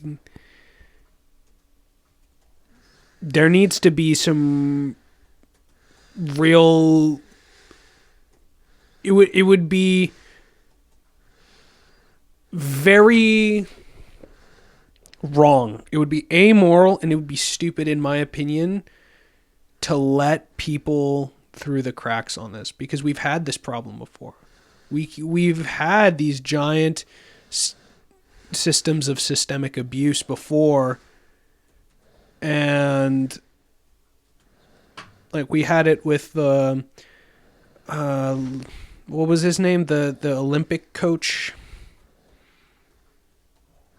I don't remember. The one Larry Nassar, right? Yeah. Yeah, there was that guy, like that guy, Brett Weinstein. There comes a point. Well, what Brett Weinstein? Harvey Weinstein, excuse me. Harvey Weinstein. No, shit. Brett Weinstein. I misspoke. Thank you. I don't think it's acceptable as an excuse anymore. Like, well, we didn't know that all these high-position, powerful millionaires and billionaires were abusing people. It's like, no, they've kind of been abusing people for a very long time now. Yeah. Anyway. And in terms of Noam Chomsky, he was advising Jeffrey Epstein on how to deal with the media onslaught where basically Jeffrey Epstein was presenting himself as a victim, getting out as a pedophile, as a victim of the media harassment, because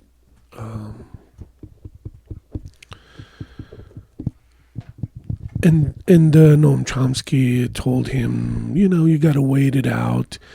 Let the vultures... Extremely disappointing. Yeah. Extremely Calling disappointing on Noam the Chomsky's victims Vultures. vultures and the media, that reporters... especially as a leftist, as a Marxist, to be kind of covering for this multi-billionaire investor that's having some pretty serious allegations made against him. I'm trying to collect the videos of just famous people, famous leaders saying just horrible stuff. While you're pulling that up, I'm going to use the bathroom again. Go ahead. Just a few folks that just on record leaders or some of our leaders are just can't help themselves. Just like last episode, you could see Demis Hassabis talking about sets of humans and which ones deserve to be kept happy while others, I guess, not. So here's Hillary Clinton. We came, we saw, he died. Did it have anything to do with your visit? No, I'm sure it did. They're going to be captured or killed. Democratic Jewish state between Israel and the United States. The desert is blooming again, and we can be so proud. Iran is the largest supporter of terrorism in the world today. Out of sight and out of touch. That's pretty humorous, Dave. Barack Obama regarding the Guantanamo and... In the immediate aftermath of 9/11, we did some things that were wrong. We did a whole lot of things that were right, but we tortured some folks. We tortured some folks. We tortured some folks. We tortured some folks. We tortured some folks. We tortured some folks. We did some things that were contrary to our values. We need to look forward as opposed to looking backwards. He is looking towards the future, and those crimes happened in the past. And everybody and everybody stated the obvious. Hey, man, you're from Harvard Law School. You know that all the crimes are happening in the past, right? Unless we're talking some crazy ass stuff that Palantir's trying to do right now, where they do a preventative crime detection, preventative arrest, which is so dystopic. Like that's worse. Yeah. But you from Harvard Law School should know that all crimes are punishable only if they already happened in the past. Otherwise, they're not punishable. You can't punish somebody for a future crime. Yeah. And it hurts to say that, but yet. It sounds like they're working towards that now. Madeleine Albright, former Secretary of State. We have heard that 500,000 children have died. I mean, that's more children than died in Hiroshima. And you know, is the price worth it? I think this is a very hard choice, but we think the price is worth it. All right. Cool. I guess we know where you stand. You know, it's so bad because no hesitation. Madeleine Albright is actually, I believe she is a refugee from the Czech Republic or some. I think she got married into the name Albright, but she was the daughter of communist. What do you call those refugees? They took refuge in the United States. So for somebody that grew up under oppression to come out and say stuff like this is highly. Commerce Secretary Howard Lutnick currently, talks about his acquaintance to Jeffrey Epstein. I met Jeffrey Epstein when I moved to a house next door to him in New York. Right? And I met him then. Over the next 14 years, I met him 2 other times that I can recall. 2 times. And that is none for 6 years. So 6 years later, I met him. And then a year and a half after that, I met him, and never again. Probably the total, and you've seen all of these documents, of these millions and millions of documents, there may be 10 emails connecting me with him, probably about 10 emails connecting me with him over a 14-year period. I did not have any relationship with him. I barely had anything to do with that person. Okay? Secretary Lutnick, I think you understand the root of concern here. It's the way you described very emphatically your first encounter with him in his apartment, said you were disgusted, would never have any contact with him again. Did you in fact make the visit to Jeffrey Epstein's private island? I did have lunch with him as I was on a boat going across on a family vacation. My wife was with me, as were my 4 children and nannies. I had another couple they were there as well with their children, and we had lunch on the island. That is true, for an hour, and we left with all of my children, with my nannies and my wife, all together. We were on family vacation. We were not apart. To suggest there was anything untoward about that in 2012, I don't recall why we did it, but Mr. Secretary, again, as I said, there's not an indication that you yourself engaged in any wrongdoing with Jeffrey Epstein. It's the fact that you believe that you misled the country and the Congress based on your earlier statements, suggesting that you cut off all contact when in fact you had not. When you visited the private island, did you see anything inappropriate during that visit? So this is, I'm not, they seem to not be connected, these statements. Any comments on the alleged allegation of your connection with Jeffrey Epstein?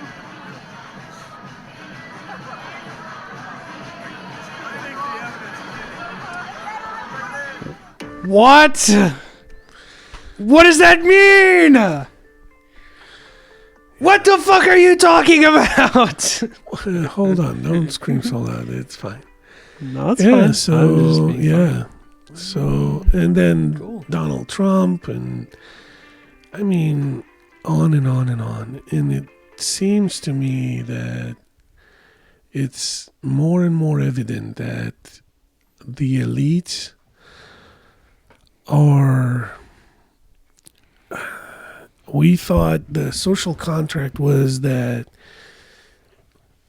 some elites are being promoted so they can help humanity move forward to a better place. We help researchers, from taxpayer money sometimes, most of the time. From taxpayer money, we help researchers develop medication, and then we find out that we actually paid for our own enslavement to the big pharma corporations. Mathematicians that engage with pedophiles, and understandably, they claim they have no knowledge of the pedophiles, but again, you can't have if Roman Polanski directed the movie The Pianist, in which he talks about the Nazi Holocaust. But he fled to a country that doesn't have extradition with the United States, and he lived there for a long time. And Yep. just horrible. And I don't think it's there's any excuse to that. But what we can do is bring light, and my endeavor with the Corina Tarnița's case is I felt like everybody is throwing in emails like, look at such a surge of energy and kind of gossipy stuff. Yeah. We're not talking gossip here. We're trying to give everybody the benefit of the doubt, but we are also not trying to side. We're not we're not going to accept being taken for a ride either. Yeah. We're not. Hey, in 2011, you were told something that should have at least raised some flags. It should have raised some eyebrows and after at that a long point, correspondence of. And at that point, at least eyebrow raising. Can you not make fun of the situation? Try to keep kind of some distance, because here you go, things come out, and when things come out, you end up looking really stupid. And it doesn't matter how many Olympiads gold medal you've won, it's going to tarnish all that reputation. It's going to muddy all of your accomplishments and embarrass the shit out of you if you keep doing that. It's weird. People are, yeah. And I think it's good that you brought up specifically Corina Tarnițǎ, because I think that's one of those cases where it's not clear. There's a lot of cases where it's like Bill Clinton, Donald Trump. Oh yeah, they were involved. They were at the island, but this is one of those. This is a good corner case where it's someone who didn't go to the island themselves. Right. Didn't directly contribute in like an explicit way to any of the horrific crimes that happened at that island. But it's sort of a Pontius Pilate-like situation where you kind of just, not my problem. It's funny that you bring that up, because we talked about this a while back. There aren't many human beings that are remembered by the Christian community, but Pontius Pilate is in the Christian creed.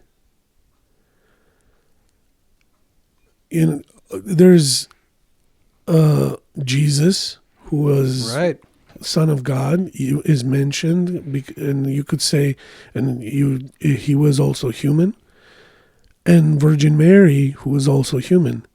And then the third human is Pontius Pilate. Well, there's the apostles as well, right? Not in the creed. Not in the creed. No, the creed, there's 3 humans that are being talked about, that are mentioned. Right. Jesus, Virgin Mary, and Pontius Pilate. There's a reason for that. And the reason is you can't lawyer yourself out of guilt. There is no lawyering. You know you did wrong, and you know you did right. And when you did wrong, you did wrong. And that's why the Christians, when they put the name there, they knew, look, everybody else, for posterity and for 2,000 years, remember, this is the line. This man, what he did, was in the wrong. Somewhere a little to the other, that's the line. If you're in the position of washing your hands, you're in the wrong. That's the reason why the creed mentions Pontius Pilate, so that all Christians for all eternity should remember that no, when you see something wrong being done, you know what you have to do to make it right. Right. So there's that. And like I said, my position is there's too much wishy-washy, gossipy stuff. Yeah. I wanted to put a clear timeline to what happened, when it happened. The payments didn't happen before the talk. They happened, or they didn't happen after the talk. They happened before. You can say that you can claim that you didn't know, you blah, blah, blah, all that stuff. Great. But don't be sitting down there and tell us, hey, you know what? I really didn't know, guys. Well, not really. Started in March. You knew about something. You knew. And at that point, everything else afterwards is kind of especially you making light of the publicity stuff. It's like, come on, man. Once you moved to Princeton, once you stopped correspondence with him, once all that happened, when you moved at Princeton, you didn't need him anymore, right? Right. If they stopped. Yeah. Well, if you're operating under the assumption that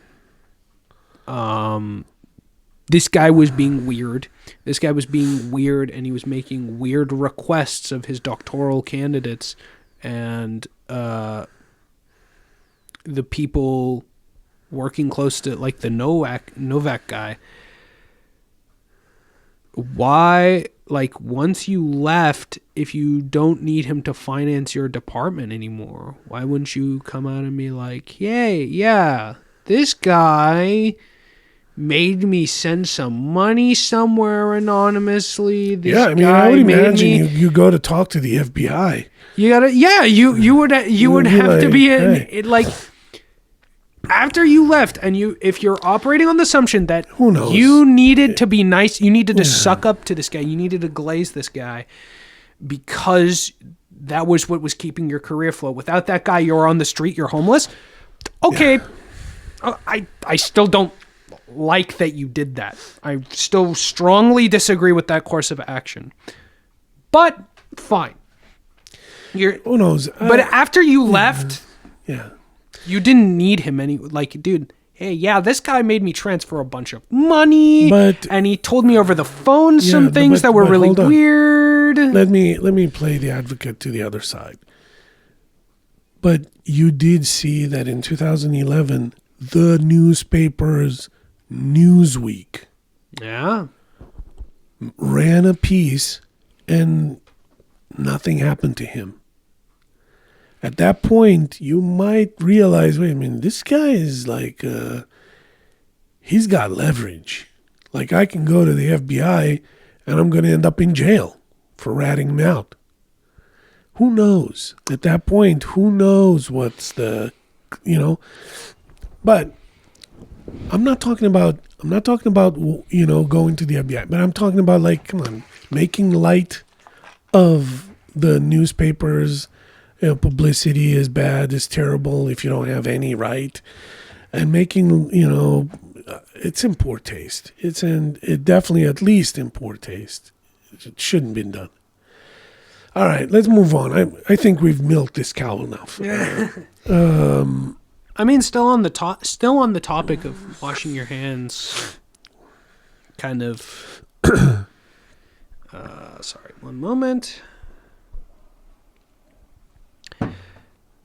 Kind of on the topic of speaking out and washing your hands of this whole Jeffrey Epstein business. This is a conversation I wanted to talk about.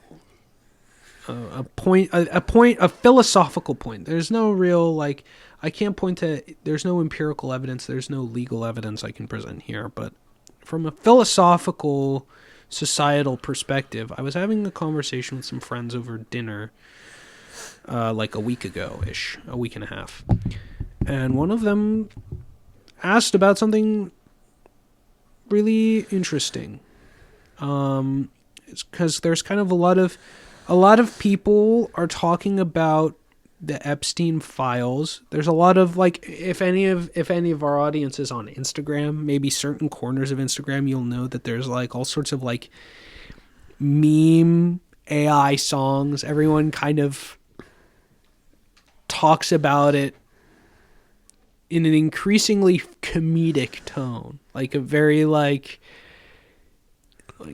Epstein is a Diddy blood, all this it's kind of morphed into a shit post in a lot of corners of the internet, especially the terminally online brain rot sections of the internet. And someone posted something on Twitter that I thought was really interesting. That's what the establishment wants you to do. That's what the oligarchs want you to do. That's what Trump and Peter Thiel, all these billionaires, Elon Musk, they want you to laugh at it. This is so silly. This is so silly. So it can be laugh at it, to laugh about it. Yeah. To compartment, because what it is, psychologically, any psychologist will tell you that's a form of compartmentalizing. That's a form of processing where you reduce its significance, you compact it down into something that your brain can process without overloading itself. And then, with all memes, with all shit posts, which, by the way, I think it's important to note for the purpose of this conversation, the CIA does allegedly have an internet cultural warfare department. Allegedly, they do have I don't even know if I should say it allegedly. They probably do have something that's tailored at subverting public opinion online, because they would be stupid not to. So, well, also because probably other superpowers 100% have MI5, MI6 probably have the same. The French have the same. The Swiss have the same. The Russians and the Chinese have the same. So the idea is if you go around and you kind of giggle about Jeffrey Epstein, kind of laughing at it and turning it into a shit post, then it's going to do what every other shit post does, and it's going to go away. It's going to fade into the relics of the internet, and no one's going to say anything about it anymore because that's a dead meme, dude. I think you are bringing a good point. And if I can bring a little more to the table in this conversation. Sure. I think that we live in the time. So in the past, let's say in the Middle Ages, a king would have a court jester. Right. And the one thing that the court jester used to do, it was supposedly the court jester would be making fun of the nobles and sometimes tell the truth out loud about their corruptions, about their whatever briberies they accepted, how they're not being fair to their subjects or whatever. And sometimes the court jester could, if he was a good one, he could read the room and even make fun of the king or the queen for whatever infidelities they had or such nonsense and mistresses. Right. Yeah. Sometimes making fun of the mistresses who were at the French court, for example. The mistresses were very powerful. Sometimes the mistresses were more powerful than the queens. However, it seems to me that we live in the time when the power, the power, the official power, has learned to integrate the clowns and the jesters into their structure of power. And they found the utility. So even the court jesters, you know, you have all these comedians that are telling jokes and they're very openly criticizing Donald Trump or Joe Biden or both or none or whatever. And it feels like the entire country is laughing. It's laughing its way off the edge. Yeah, it's laughing its way off the cliff. And the laughter only stops for the folks at the edge because they're jumping. They're supposed to be, even if they don't want to jump, they're being pushed because more and more people are coming laughing, and everybody's laughing so hard that even the guys at the edge are turning around, hey, we're dying here. It doesn't matter because by the time the people that heard them get to turn around to tell the rest of them, they're also jumping off, and the people in the back are still laughing hard. And nobody notices that we're all just going off the cliff. So from that perspective, is certain... I'm not saying all free speech, but the question is comedy and certain adjacent forms of free speech, like to what extent is that a pressure valve, a safety release for the abusive establishment? It's not even a pressure relief. It's fully integrated in the system. Yes. Well, it alleviates public outrage by allowing people to compartmentalize their suffering and their frustration and their grievances instead of getting riled up.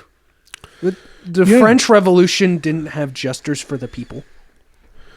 That's at some point. Well, man, that's not true. They probably towards the end they probably had they had actors, you know, like the mobile but the accessibility of troops. And the only country that never had really widespread accessibility of theater, or the only country that did have Russia didn't really have that. It was kind of the Tsarist regime was a little like a backwards subsistence farming regime. Not to say that subsistence farming is necessarily a bad way to live, but it's just people didn't have access to that kind of entertainment.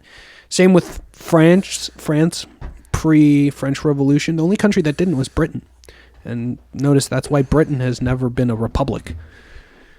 It was briefly under Oliver Cromwell, but that's kind of it. But I don't know if that goes together. I believe that the British people...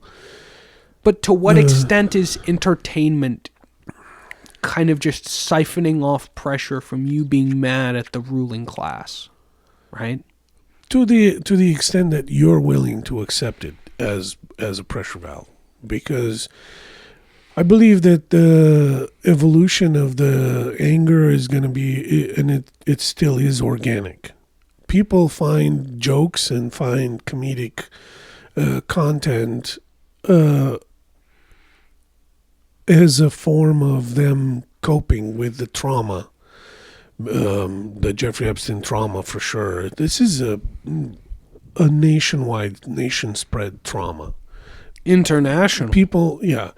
But, I mean, international for sure, but for sure here in the U.S., America is there's hit a hardest. lot of, especially because the evidence so far hints towards this was not just an episode of people being really involved in debauchery and depraved acts, but the fact that was used to capture the political class. Yes. And it was used to capture the will of the United States is, I don't want to say it's more and more evident, but there's definitely clear evidence that some of that might happen. The problem is this: you can't police that. Even if you realize that, hey, yeah, for sure, it looks like the people, the stand-up comedians and the people that are entertaining online, the influencers that are making light of everything,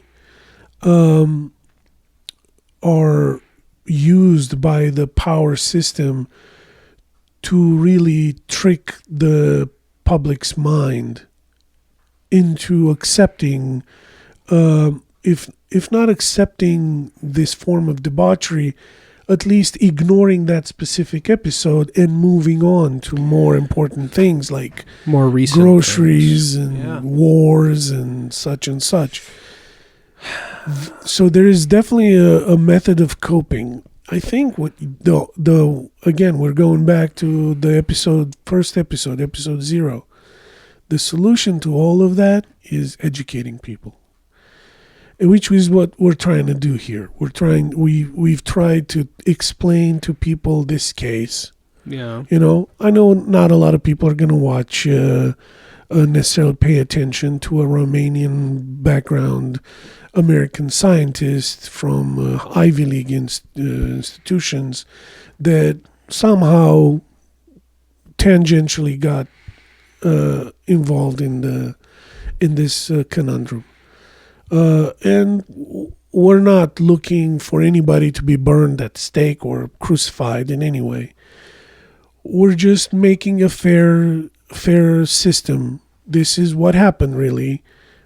Nothing else, because if you leave this unaddressed, you might think, well, if we didn't talk about it today, maybe people would have moved on.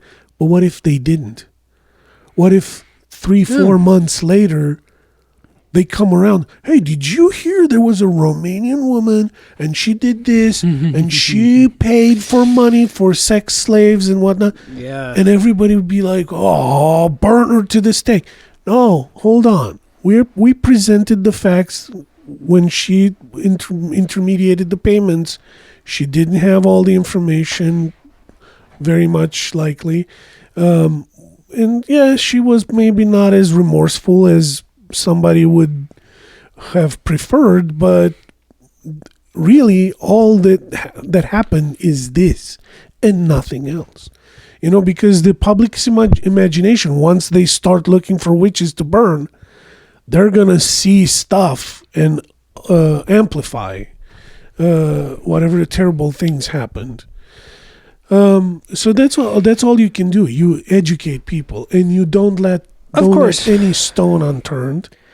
And I'm not saying necessarily that there should be a state system that polices speech or comedy like this, but I mean, I think there should be a popular.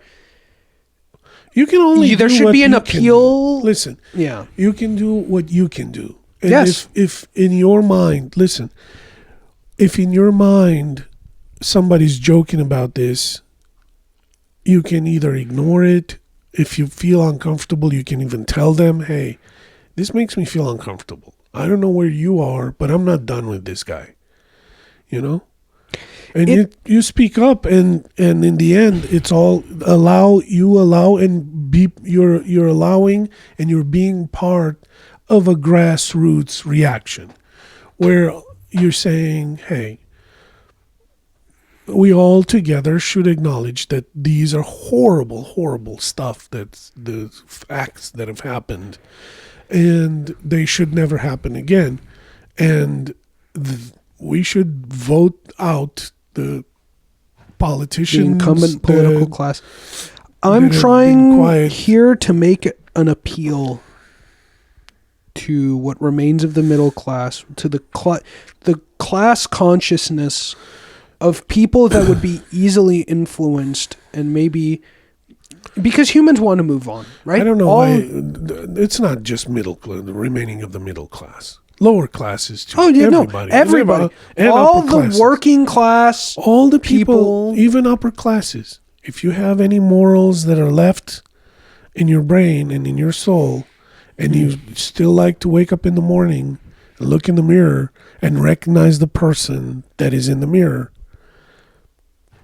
you need to not whatever. You need to not make light of the horrific stuff that's happened.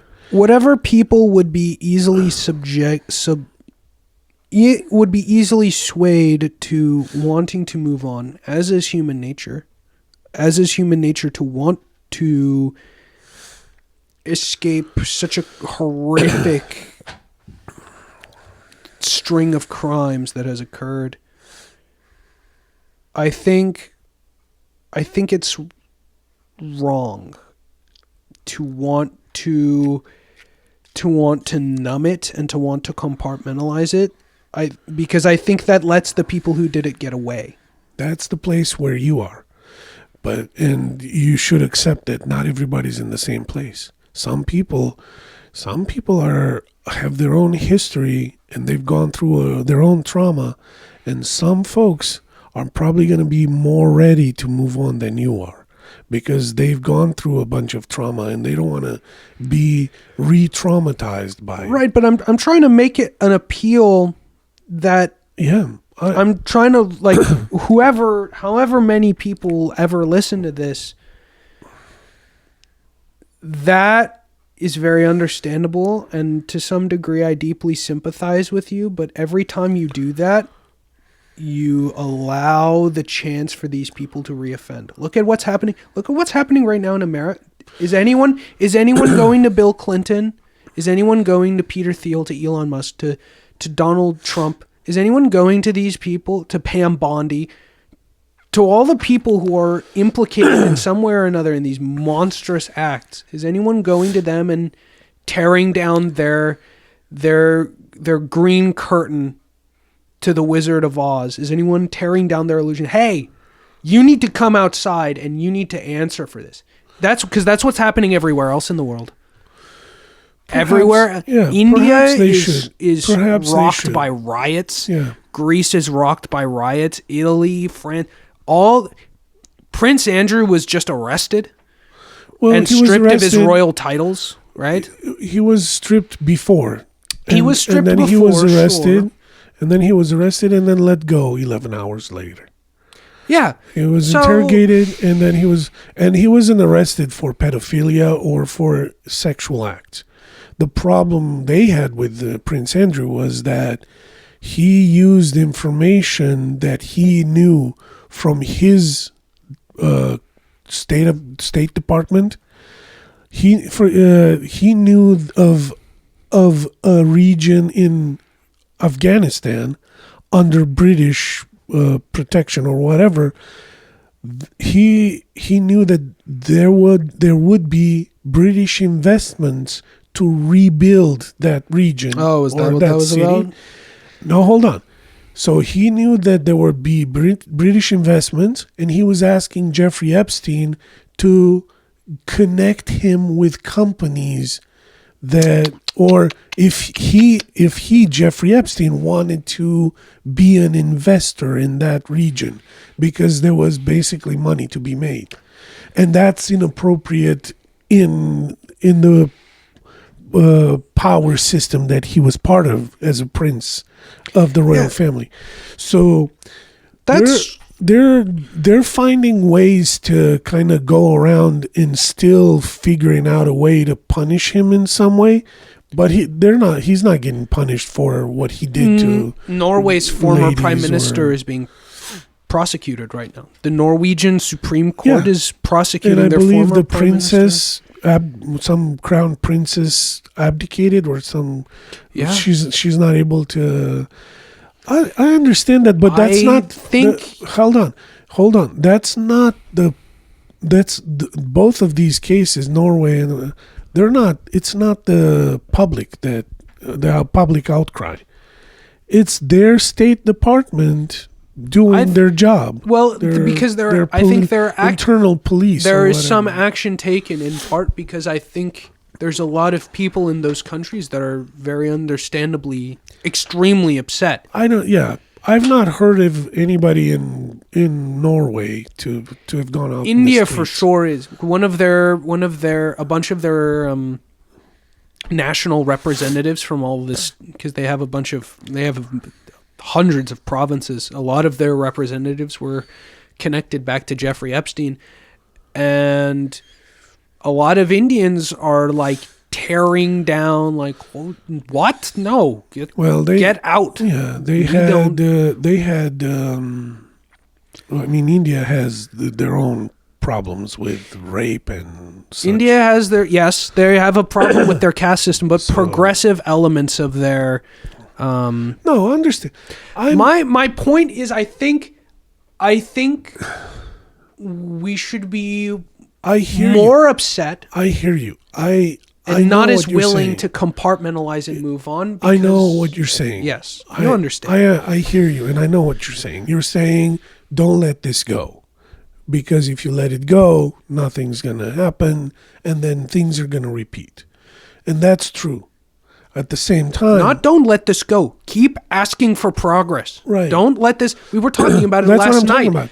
Don't let it go unattended. Yeah, it'll be brought up just like the Democrats did with the systemic racism, the racial injustice, apartheid, gerrymandering in this country, all of the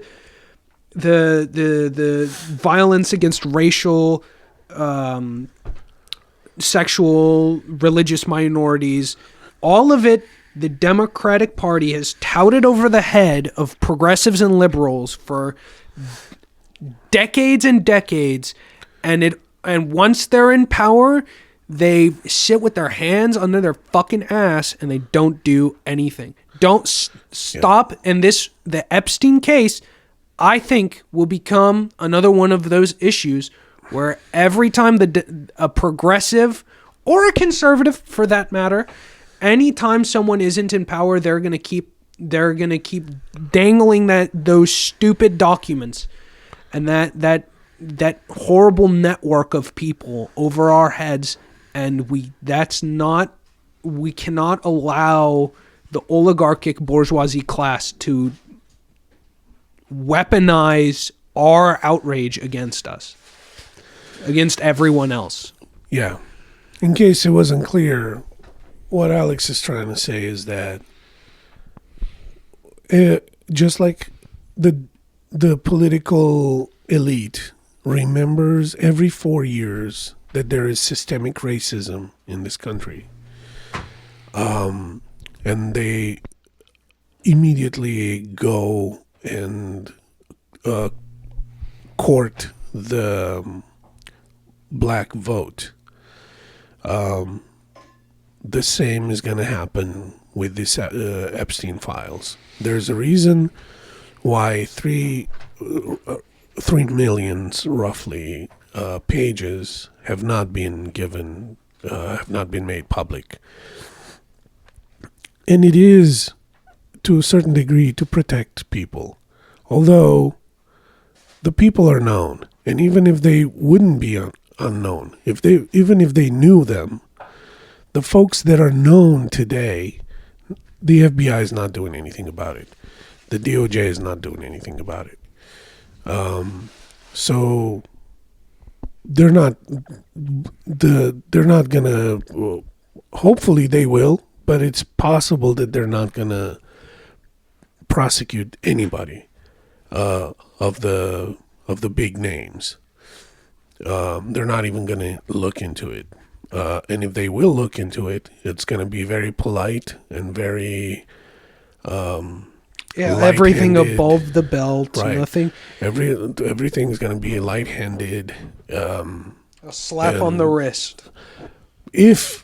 But they're not going to. There's the rich people that are involved in this are not going to accept a slap on the wrist, because a slap on the wrist means acceptance of the fact that they're guilty. So they're going to fight tooth and nail to come out clean, and they're going to do that by hiring armies of lawyers. And in some cases, like Leslie Wexner, the fact that his lawyer was talking to him so like, it's, to me, it's almost obvious that it wasn't the lawyer that was working for Leslie Wexner. The lawyer was working for somebody else above Leslie Wexner that had an interest in keeping Leslie Wexner where he is. Mm-hmm. And that's probably the same for a lot of other people. But every 4 years, when election time comes around, somebody's going to come around and they're going to start promising, hey, if you vote for me, I'm going to release the files. And then the moment they get into it, just like Barack Obama, if you vote for me, I'm going to codify Roe v. Wade. And then the moment he gets elected, he comes out and says, Roe v. Wade is not my priority. The same is going to be for all the other, for the Jeffrey Epstein files. And that's the reason why those 3 million, roughly, the papers or 3 million pages are not released. They're not released not because they're protecting anybody. We already know who they are. They know. The 302 forms are there. But there are also sweet deals made in Florida for some of the folks involved that are not those folks are they have immunity. You need a court judicial decision somewhere to go over their immunity. Yeah. So you definitely, don't let it go, but at the same time, be aware of the fact that every 4 years you're going to be told, vote for me because I will release the files. Now, that doesn't mean that people that are going to tell you that are going to be liars necessarily. But they've allowed for that foot in the door to happen. Yeah. And that's an artificial construct. What we're trying to say here is, do not think this is a short-term battle. Prepare yourselves for a very long and arduous process. Absolutely. It's not going to be easy. It's not going to be simple. 10, 20 years from now, we're going to still hear about the last batch of 10,000 pages. Yeah. I'm still not going to... And by the time that's all happened, those rich people... You're going to find out what happened to this guy. Yeah. And Bill Clinton's going to die of old age. Right. Prince Andrew's going to be dead Andrew of old Windsor's age. going to die of old age. Their trust funds are going to be untouchable. You're not going to be able to even ask for reparations for anybody. Yeah. It's going to all they need to do is wait out the clock. Yeah. They're going to wait out the clock, and then that's it.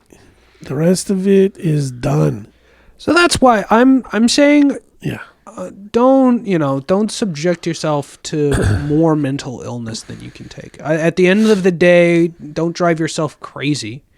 I'm not asking for anyone to contribute to the cause more than they can, feasibly, as a human. But I am saying that you're going to want to feel like, man, this has nothing to do with me. I'm stressing myself out for no reason. I can't do anything. I'm helpless to this. No, you're not. You're not helpless to this. No. You can do your part. You can fight with your speech. You can fight with your ballot. You can fight with your, if need be, with your signs and your riot shield in the street. Go protest. It's not something that I think anyone should just walk away from and just treat as a shitty meme. Yeah. And in saying, I want to also play devil's advocate to it, but I've kind of talked all this stuff about like making fun of Jeffrey Epstein. There's also cases where humor immortalizes things in our popular conscious, right? Yeah. Monica Lewinsky. I think a lot of people remember that Monica Lewinsky herself introduces herself as the girl who was in that one Eminem song. P. Diddy, Sean Combs. There's Monica Lewinsky. Story is whatever, getting more and more complicated. But regardless, I think humor also has the capacity to immortalize things when done correctly. I want to say something. Every time you argue and you fight and you feel like the system is unjust or unjust, there's injustice in the world, you should know this. The solution is not going to be one blow. It's just like wrong stuff happens slowly. It's a protracted struggle. Right. The right stuff to fix the wrong stuff is also going to happen slowly. Because evil is not going to just say, oh, now you got me. I'm dead. I'm out. No. The behavior and the criminals and crime in general, just like, criminals, the bank robberies don't happen with guns anymore. Bank robberies happen at the computer nowadays. Evil, or not evil necessarily, but the criminal mind also evolves. So don't expect that you're going to get the Jeffrey Epstein files or whatever pages, and now everything's done. No. No, you need to process those guys. You need to prosecute those guys. Prosecution. You're going to have to look at their side of the story. They're going to have the right to an attorney. They're going to have the right to be defendants in a court of law. I'm not saying you should, and I'm not advocating for lynch mobs. If you have an option, I'm not advocating for them yet. Yeah. Well, if you see, we're not advocating for anything violent. No, we're not. I'm not. But because before violence, if you're upset because somebody from a bank is in the files and they're guilty and they also covered for the person, then you know what? Take your money to another bank.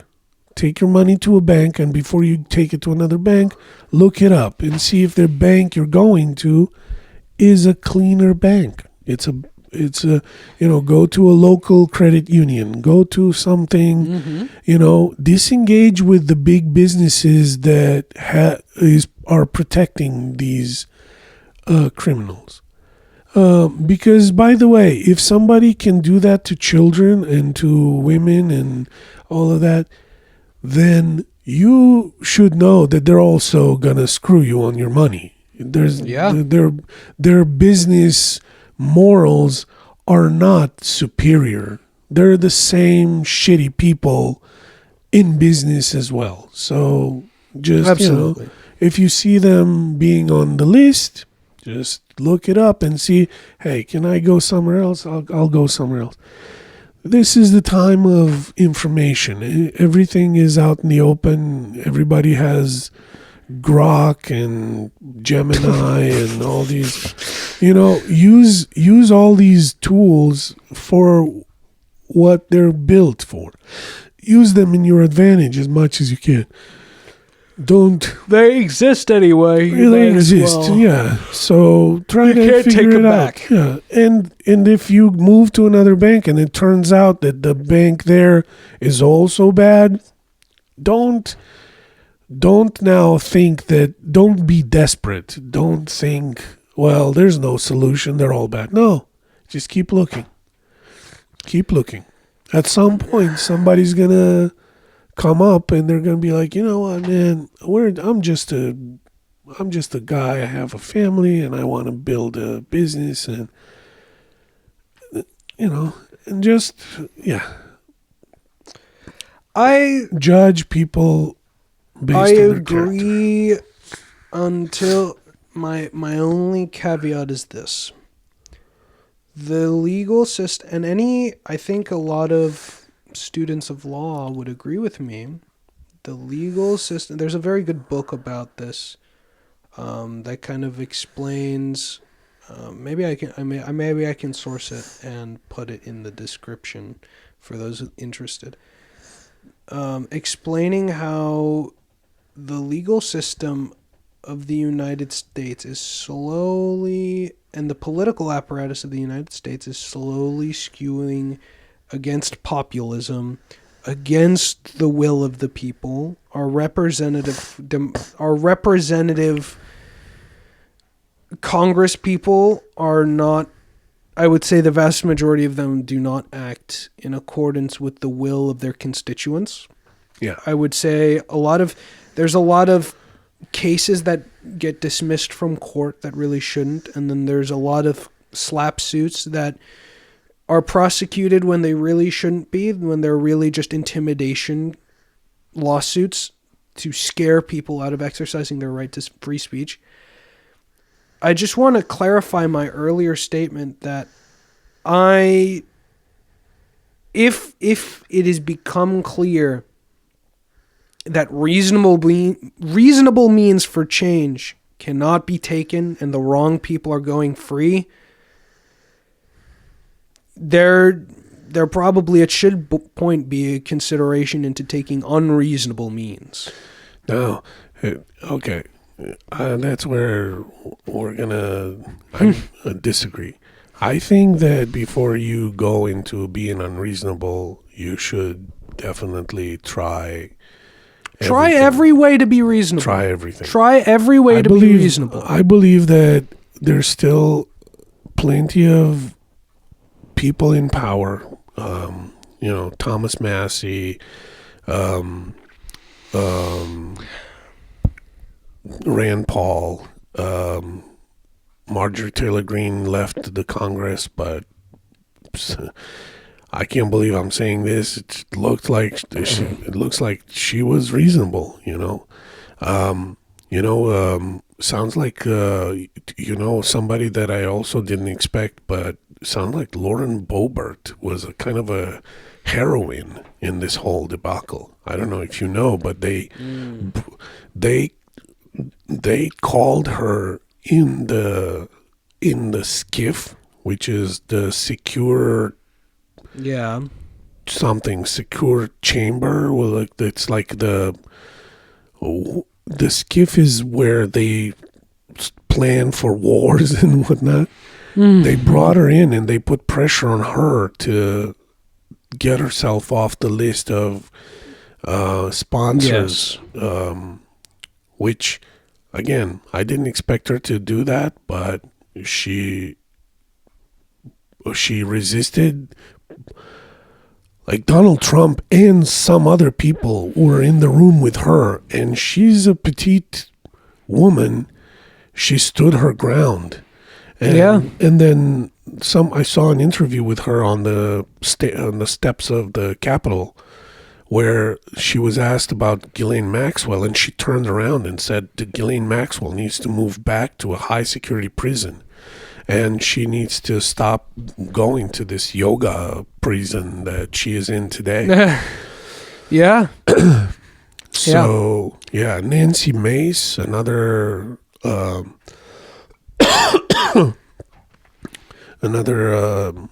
representative that, or a senator that, another congresswoman that stood her ground for this bill. Mm-hmm. So I think kind of a seed of some folks is clearly there, and for this bill, for this bill to pass with 100% of the Senate, Yeah. tells you something, that you don't need actually a lot of people. Yeah. Once some people are in the direction, and it's very clear that it's the right direction, everybody will fall in line. It doesn't matter how much pressure they put on them. It doesn't matter anything. You know, Donald Trump signed the bill in the end because it was obvious, like, yeah, no, if you're not going to sign it, you're going to be on the wrong side of history forever. All right. And then he was like, all right, I guess, yeah. I gotta And to be sign it. clear, I disagree pretty strongly with a lot of Thomas Massey's political positions. I find him to be actually quite McCarthyistic in his condemnation of social welfare policies. But in this regard, him and Rand Paul both have demonstrated the fact that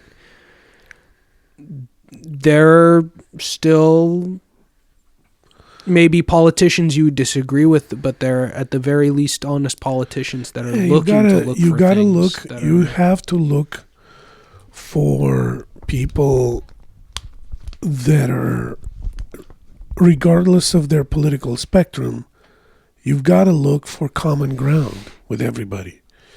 That's why, because that's the thing that scares the ruling class the most. Yeah, that's why I corrected you earlier, like middle class. It's not just middle class.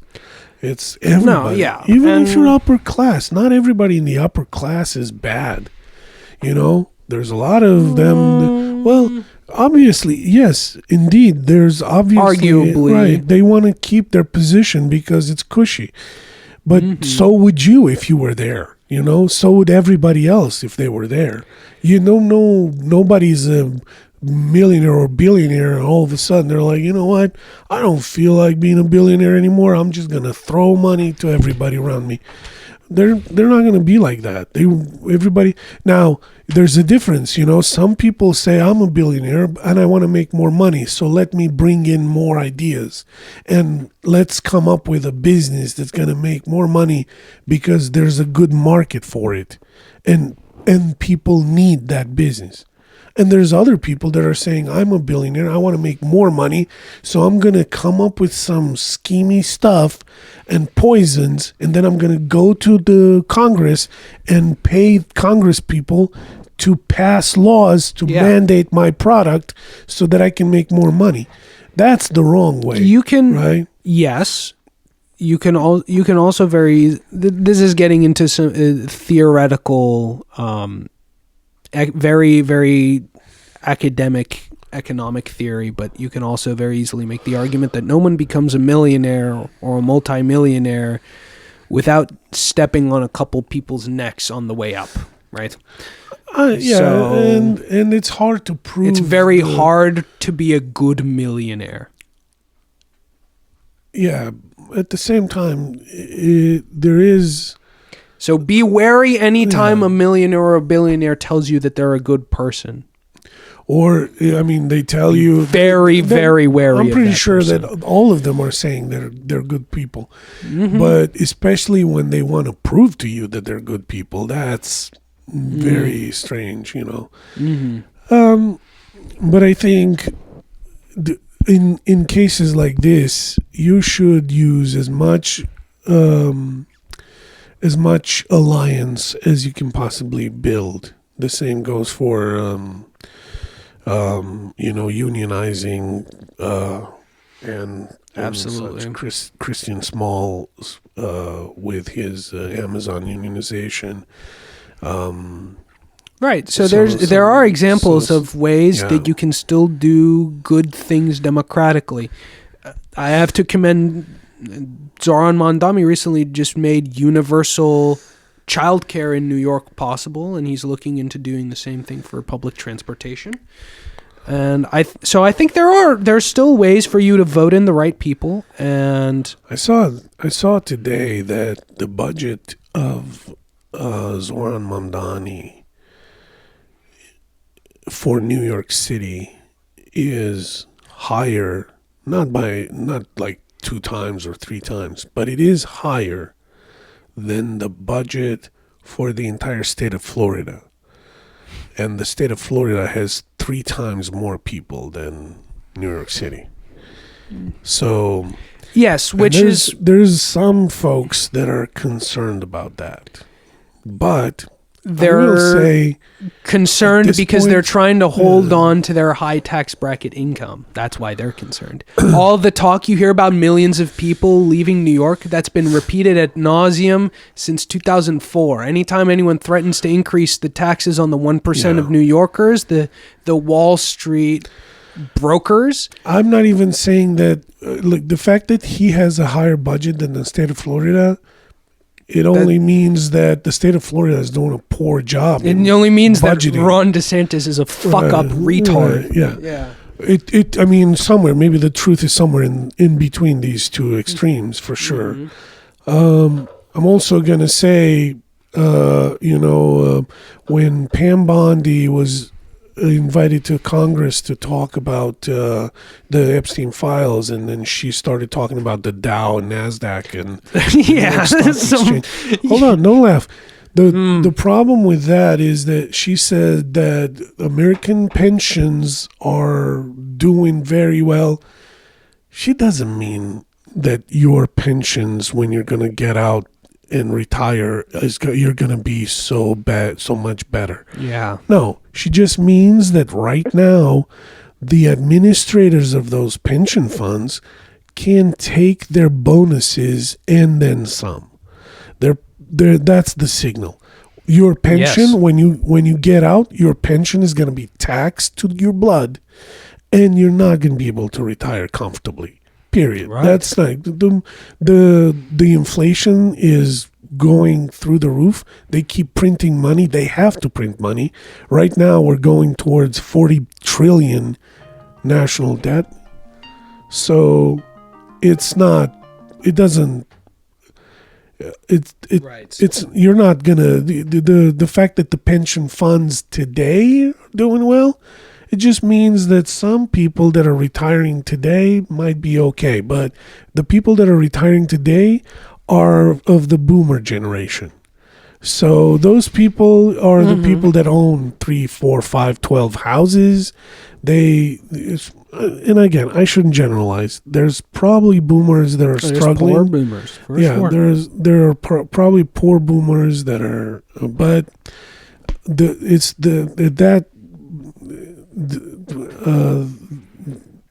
that group of people that I don't know, they still vote for Joe Biden, and they still want to see they still watch CNN MSNBC and Fox News, and all those MS Now as I think it's called MS. Oh yeah, because they don't want anything to change. Yeah, they got in while the getting was good. Yeah.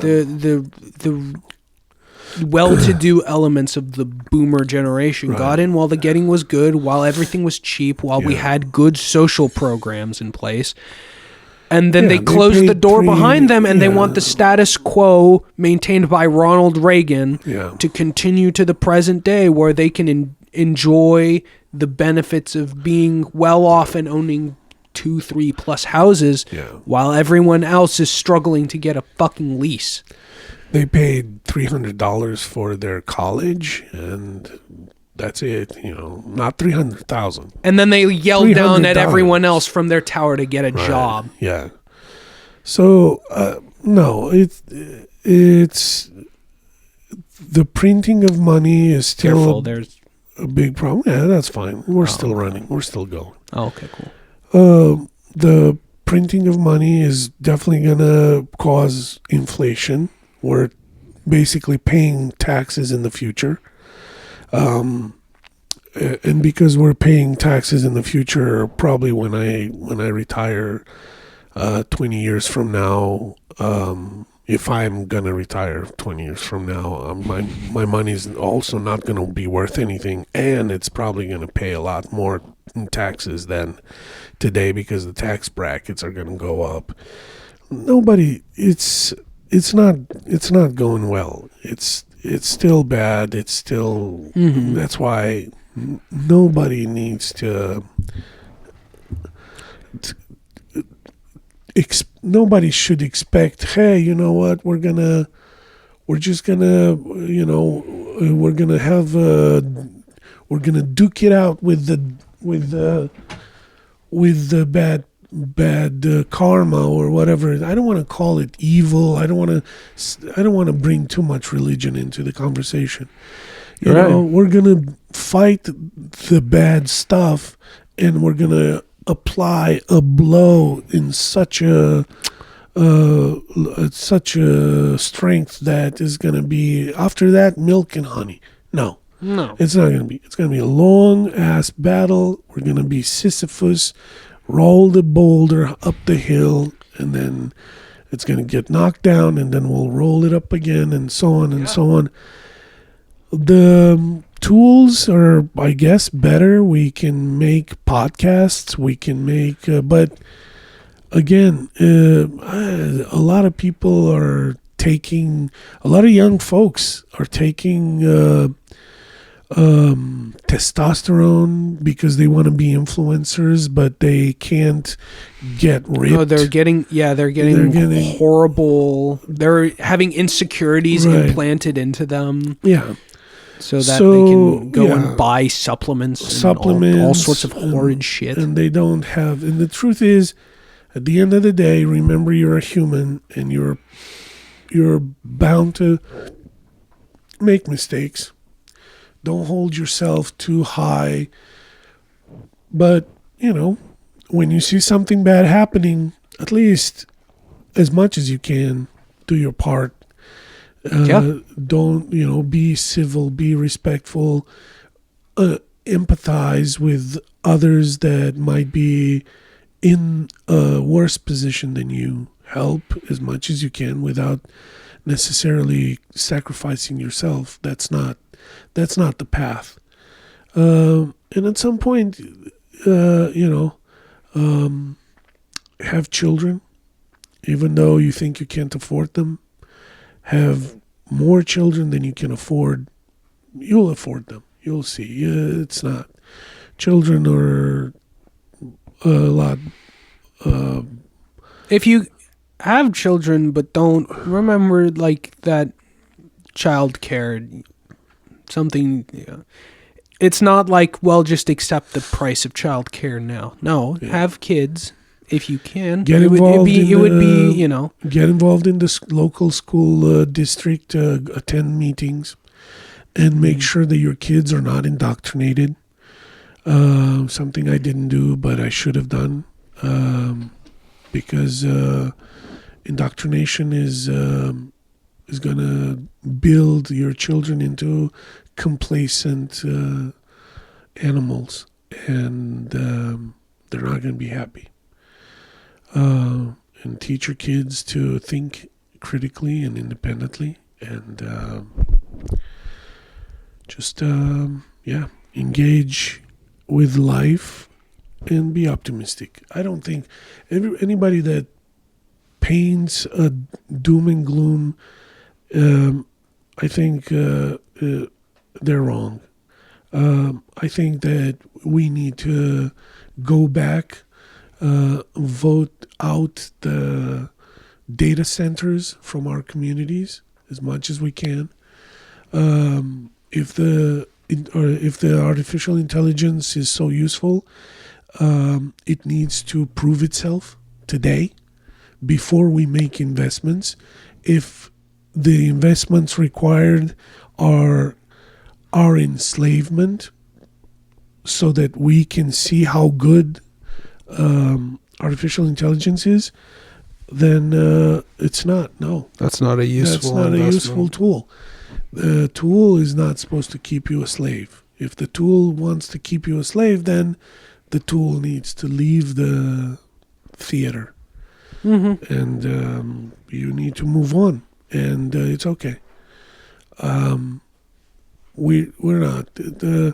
They're showing now videos of people are talking about the videos of robots duking it out in China. I don't know if you've seen this. Fighting. China. I saw it pop up briefly. It's at the bottom. Oh, there you go.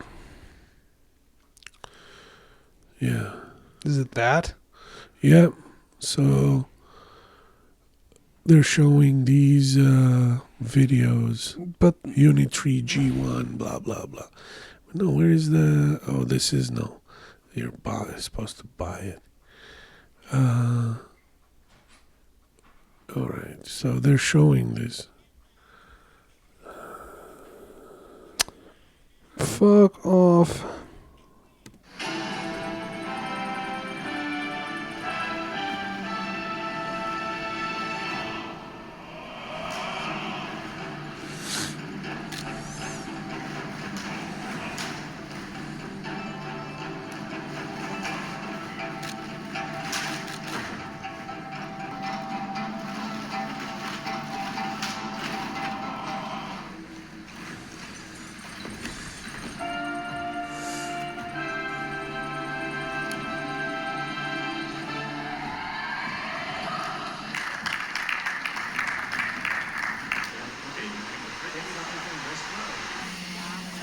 Yeah.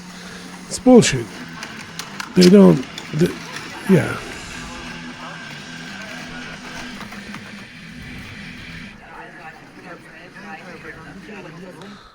Yeah. Why is this what we're doing with AI? Why is it taking over our leisure activities? Who the fuck? Like, I want to watch humans box. That sounds lit. This is fucking stupid. The robots didn't need to train. The robots don't have any... There's no impressive feats of anything. It's just going to be militarized. That's all I see. It won't. It's bullshit. They're like, presenting stuff like, oh, it's going to be great. How fast are they charging these robots? Where are the batteries? Yeah, no, it's also... The batteries are not in the thoracical area. It's not in the chest. The batteries being in the chest would be too high of a CG, of the center of gravity. The batteries are probably in the legs somewhere. And they're not showing a full, how many hours a boxing match. Because they run out of battery a lot faster. Really The Boston Dynamics robots, they don't have like any battery life, to my knowledge. Right. They just go out of battery in a minute, 2 minutes. That's it. These robots are not going to be able to do anything. By the way, it's not... Humans walking and running are not an efficient use of energy. We know this from Steve Jobs 30 years ago. He had a speech where he said, humans are great at using tools. If you look at all the animals in the world, the most efficient energy versus distance traveled is the condor, the flying bird, basically. Right. That bird uses very little energy and it can travel long distance. Humans, I don't think even come in the first top 20 animals. Right. But the human on a bicycle on wheels beats the condor by a lot. Okay? That's the way humans are efficient, with the wheel. Humans walking are not efficient. So whatever these guys are doing to make humanoid robots, they're already starting on the wrong foot. This is not going to be efficient. And making it humanoid-like is not going to... You're not going to be able to use it as police. Because you're not going to be able to run or outrun anybody. If I'm jumping over 2 fences and run, a robot's not going to keep up with me. They don't have the grip. They don't have anything. They're not going to be doing what I'm doing. Anyway. But it's a way for people, for these billionaires to show humans, look at us. We're almost there to replace you. You better not revolt. You better behave because we're going to be coming all after this will you. do is create a permanent underclass of people who... It's not. It's just psychological at this point. It's not going to... I think right now all the truck drivers should go on strike and tell these guys, listen, if you have driverless trucks, go ahead and fucking use them. Go ahead and use them. I'm out. You do you, Elon. Yeah. By the way, I'm going to still vote against your driverless car to drive on my road because it's my road. But you go ahead and invest. Yeah, my tax dollars pay for this. The tax dollars that I earn from my salary of being a truck driver. Yeah. Yeah. So you do you. Let's see how long does it take for the system to collapse if all the truck drivers would be, and then if you go on strike and then you ban usage of driverless trucks. Ban them. Period. Just look, I don't care, technology, schmechnology. It's banned. It's against the law to use it. Bye. Sayonara. Yeah. I saw on Friday, I was coming from work. A Waymo car was going and taking, mapping out the roads. Waymo's coming to Seattle. Stupid. Whatever. Well. All right, guys. We're done. And on a depressing note. No, I think on a hopeful note. I think anybody, there's still a way to change. Anybody that has a union should go on strike and should tell the rest. Yeah. Should tell these rich people, hey man, if you've got your solution, go ahead and use it now. Otherwise, bullshit. I'm coming back if you triple my salary. That's it. A fucking man. Yeah. Hell yeah. All right. Well, that has been Earthquake in the Ivory Tower on the Hora Staccato podcast. I've been Alex yet again. This is my dad. For those of you who are looking for more episodes, they're down below. We'll include some reference material to stuff we talked about in the podcast, probably. We'll have some clips of stuff from this episode. We have clips from our other episodes already up on the channel. Please go check those out if you can. We also have I have a music channel. It's just my name, Alexandru Mihai, Alexandru space Mihai. I make music. I make music with my dad. We, when we can, when our busy lives permit it. And with all that said, we'll see you guys real soon. About 2 weeks from now. And as always, all power to the people, no power to the pig. Take care. Have a good night. Have a good weekend.